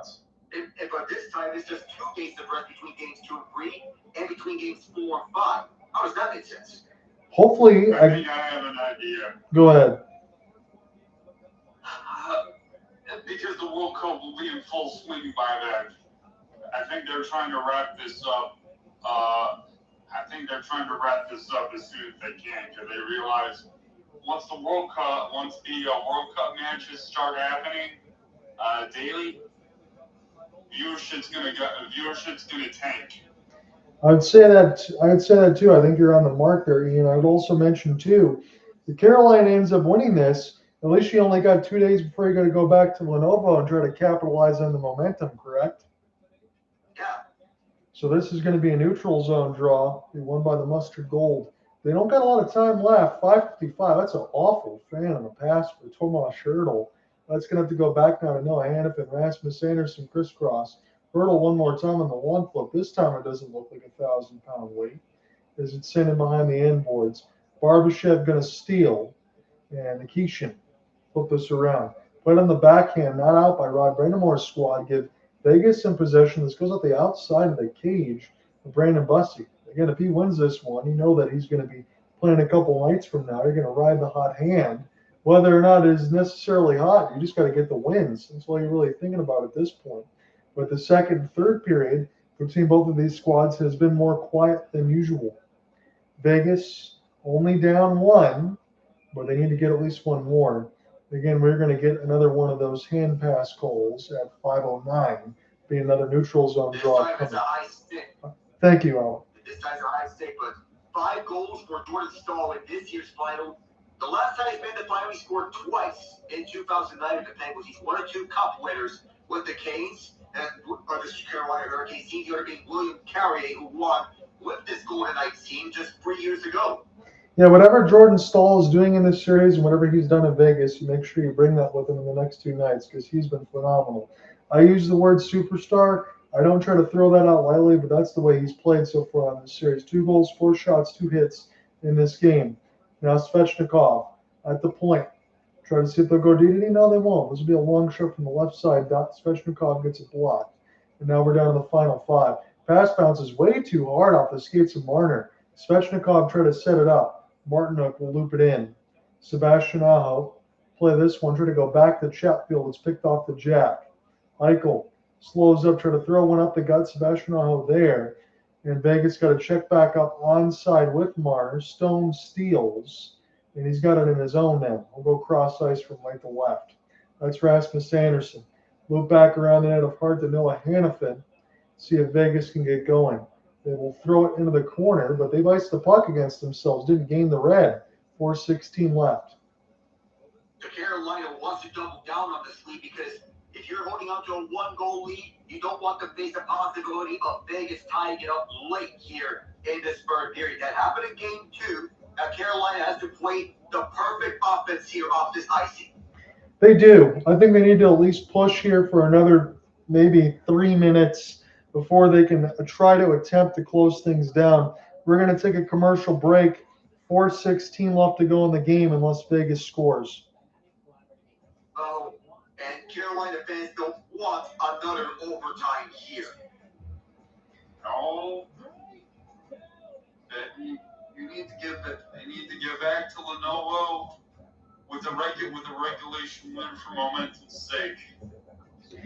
I agree, and I think for the most part, guys, they've played a much better game. Look, I understand you concede 2, but as we talk about joke or not, that's their best second period they've had in this series. Try to make sure it didn't completely get away from you. That's all I was asking. It didn't. End up being a tie. Jordan Staal gets the heroics. Right now, they've blanketed Vegas. They've not scored a goal in the third period, and I think that's what it's going to need to take, as Ian said. you need to play the perfect defense to not allow them any chances. Here we're seeing, yes, as bears repeating, Carolina has been more focused in this third period. They got their act together. They got the momentum to build off of. And their forecheck has washed away whatever chances Vegas is trying to generate. In Carolina, now that I'm looking at this, their best defensive pairing of Keandre Miller and Sean Walker, right now they're -2, but yet they have a 4-3 lead. I mean, they've been easily the most impressive pairing through the entire playoffs. And the fact that they're both -2, when you see these two step it up a little bit more heading into game 5, but all it takes is one shift on the defensive zone. 4:16 left to go in the third. Joining here with you alongside Alec Nava and Ian Genji. It's either going to be a 2-2 series tie or a 3-1 series lead for the VGK. We have a center ice draw upcoming, and it's Colton Sissons. We're going to get set to take it here. He's out there with Wild Bill. 4 comeback wins in the playoffs, tied for first, 10 in the regular season. Vegas has been a third period team. Right now, Carolina outscoring them in this period 1-0. And that's got to hold the test of time. They've got to even this series back up to Lenovo. They could come back and win a game the next 2 nights, at least get it to 3-2 if they lost today. But I think if you lose this outright, series probably just ends at that point. So this is a must-win in my eyes. Goes back around now for Nikishin. Now and around the inboards, Ehlers will get tied up. We'll take the long flip, and this will bounce the length of the ice in between the zebras. And it actually didn't get ice. That's a perfect clear to be able to kill some time as Vegas will send it in. It bounced off a blade, so it's not ice. Slavin got to activate quickly here. Takes a hit. Now the forecheck's going to be in his grill. Try to backhand it to Jalen Chatfield and Ehlers again one more time. We'll throw this for Aho. We give chase in the corner. Aho throws it around. Hannafin's going to steal here. And Karlsson will lose it to Chatfield. Again, throw it in an open corner, play defense. So we know what Carolina's trying to do right now. I was hoping maybe you get a couple more minutes of attack before you do that, but they're going to go all defense right now at this point. 3:10 left to go in the third. You don't want to see Vegas counter at any point. You got to be on your P's and Q's. As this bounces near the benches, now Vegas steals. Here's Dorofeev on his backhand, and he takes a hit from Keandre Miller. Can't get any more minuses on that second set. We just said -2. Theodore holds at the line, tips, save Bussi, and then he knocks it away with the goal stick. That was smart because there was a rebound there to be had. And then Carolina will throw this one down the ice. Excellent work there from Marner. 2:35 left to go in the third. There's Theodore with McNabb. That's to his right. 27-20 on the shot board. Carolina this time doesn't look like they're going to get outshot, trying to hold this lead. Vegas having a tough time getting going in their own end, and they're starting to run out of time. 2:20 left. They're down 4-3. Carolina trying to even the series. Eichel off the chip and chase. Just a neutral zone trap right now for Brind'Amour's squad, and Vegas can't break it. Near the right side red line, the neutral. Staal steals. Gets it back to Eichel. Eichel fakes a back pass. Try to throw this up the gut, but the lane is clogged. Carter Hart leaves the net, but there's a whistle before that. We'll have to see what happens here with the $1:59. And the question is, where will this face-off end up at? Yes. That's what we're going to have to find out here. And I don't know if Ray Ferraro said maybe there's going to be another TV timeout or Tortorella is going to take one. He just hand signaled for one. So John Tortorella is going to get his guys over to get the scheme ready with a plan to attack Brandon Bussi at the net front. So Hart's here to sit down the bench. So we're going to figure out where this face-off is going to be at in the meantime. So really what we know we're going to get is Eichel on the draw. It's just where you're going to position Mitch Marner. You're going to put him back on the defense as the extra attacker. Then you got Dorofeev and Stone to the left and right of you for the handedness purposes. Try to get a quick shot. Sometimes they like to use Tomas Hertl as well. But this is the time. And for Carolina, I would think, Alec, you position yourself the way that you've done and throughout those particular penalty kills throughout. Didn't have to move too much. You kept that diamond shape pretty good. I thought Carolina did a good job on the kill today. Yeah, Carolina did well at the kill. So I expect that if Vegas were to load up, I would expect the same 5 forwards and Theodore to be out there on the ice. So we're going to expect Marner, Dorofeev, Hertl, Stone, and Eichel to be out there on the ice. No matter where the face-off is going to be, they're going to be lining up to the right of Brandon Bussi. So we'll see, because then Eichel would usually be on the left once they get things going here. We'll see who gets to take this draw. Right now, I see Tomas Hertl. He's going to be matched up against Jordan Staal, Ehlers, Seth Jarvis, Jacob Slavin, and Jalen Chapman. That's an all-defense line with Ehlers setting up for the speed. Should Carolina get a breakout on empty net? Eichel was wide open after the face-off win, and that one got fired high. Dangerous right out in front, and Carolina survived that. That was right what they wanted to do. Here's a chase the other way. Dorofeev with a yawning cage. $1:40 left to go. Have to see if they can just airmail that puck. Now to the right side red line. Hertl now. Back and alongside for Chatfield. Slap shot amongst the end boards. And this will be rolling. Try to chase for it now. We'll get a whistle at 1:26. Got to take another look at that Eichel chance. We have to look at that because that was a very bad miss for Jack Eichel if he was the one shooting that. The puck fell to him off the face-off. He picked it up. And he just airmailed this. I don't know if this bounced off a body, but it was a tie-up. Eichel picks it up, or he missed badly. That's not something you see out of a superstar of his caliber. Yeah, he missed it over the glove hand of Brind'Amour. Here's another one to the left dot. Vegas will win the draw. Trying to work back behind the net for Stone. 1:15 left to go in this game. Stone's got a captaincy, looking for a lane. Here is Marner. Throws it back to the point. That's where Eichel is right now. He's playing some defensive duties. Theodore to the screen. It's loose. Bussi got knocked down. Vegas trying to pick it back up. Bodies are everywhere. This will get cleared down the ice. It's rolling toward the empty net. It's in! Carolina scores! Another one in this third period. And it's Nikolai Ehlers, 200 feet. Right after Jack Eichel missed a wide-open net. And he's got to be shaking his head afterwards. And Ehlers will send this back to Carolina, dragging the Golden Knights all the way back to Raleigh with a 2-2 series tie. Barring anything unusual, it was a tie right behind the net. Tomas Hertl falls down as he gets tangled up with Jalen Chatfield. These two battle for this loose puck. Ehlers was the fortunate party to pick it up. Banks this off the boards. It rolls, and it gets into the net. Exhale, Carolina.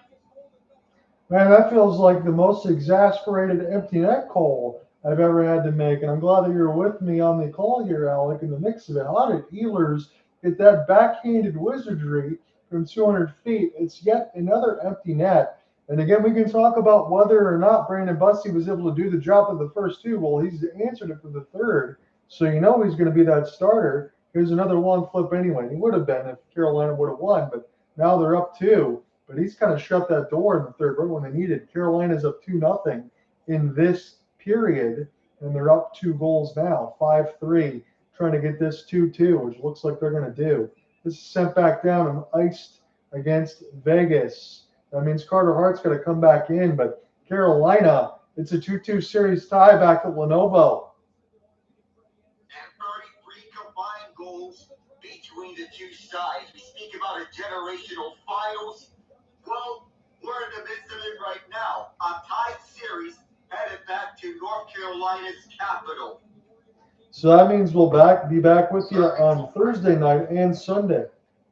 There'll be one more face-off, and then we will get into the post-game here, pretty much, unless we get another stoppage.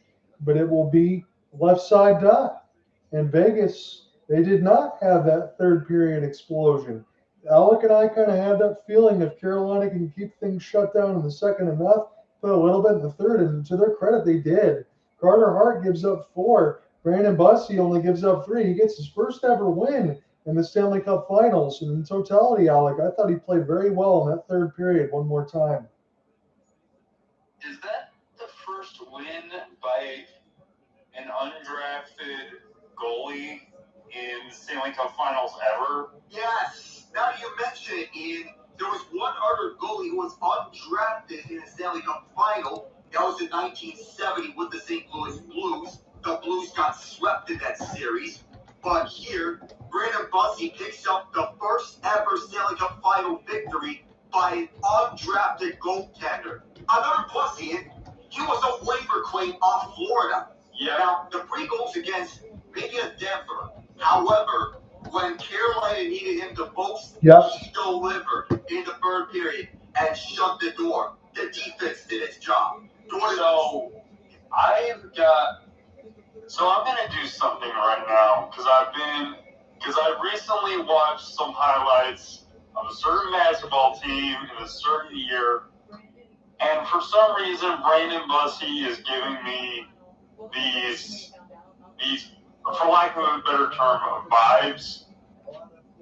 Brandon Bussi, you are officially the Hurricanes' Birdman.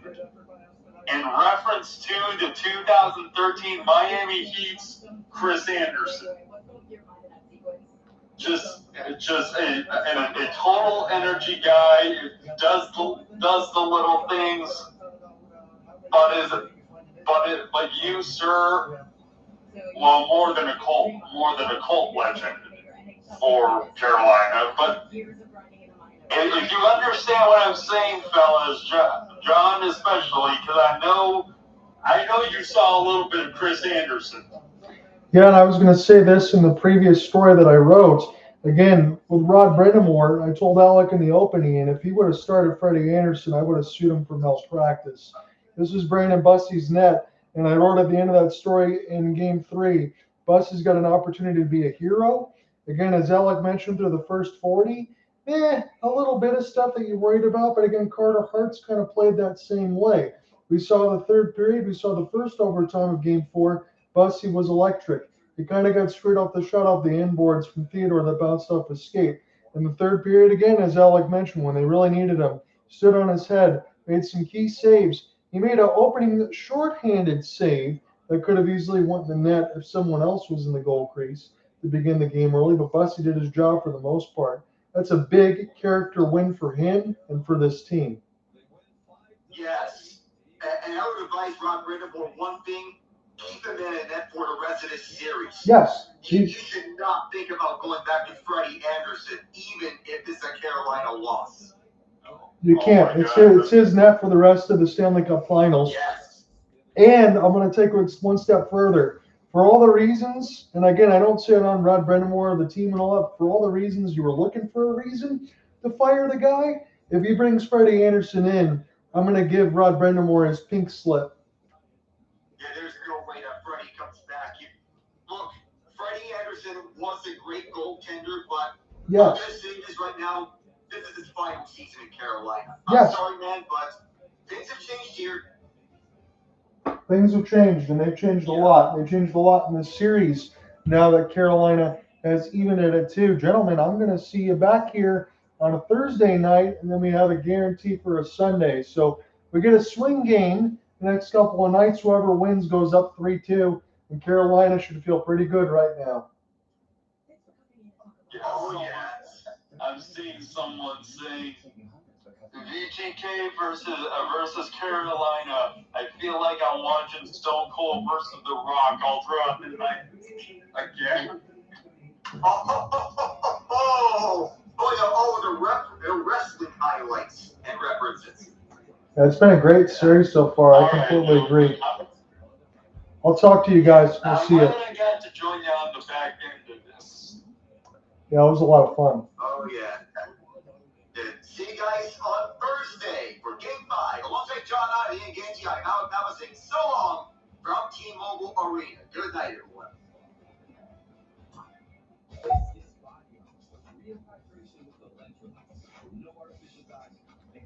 There you have it. Carolina wins 5-3. They've done it behind Brandon Bussi. They've evened the series at 2. And I threw this in the YouTube portion. Is Freddie Andersen going to see the net for any portion of the remaining series? No, the one vote says. I agree with you. Smart man there. If that happens, like I said, Rod Brind'Amour, I'd be suing him at that point. He'd be looking for a pink slip. Carolina ties it up. They get to go back in Lenovo in a couple of nights. see if they go up 3-2. So we don't have an elimination game on Thursday. We might have one on Sunday. We'll see you Thursday night about 8:10 Eastern. Peace.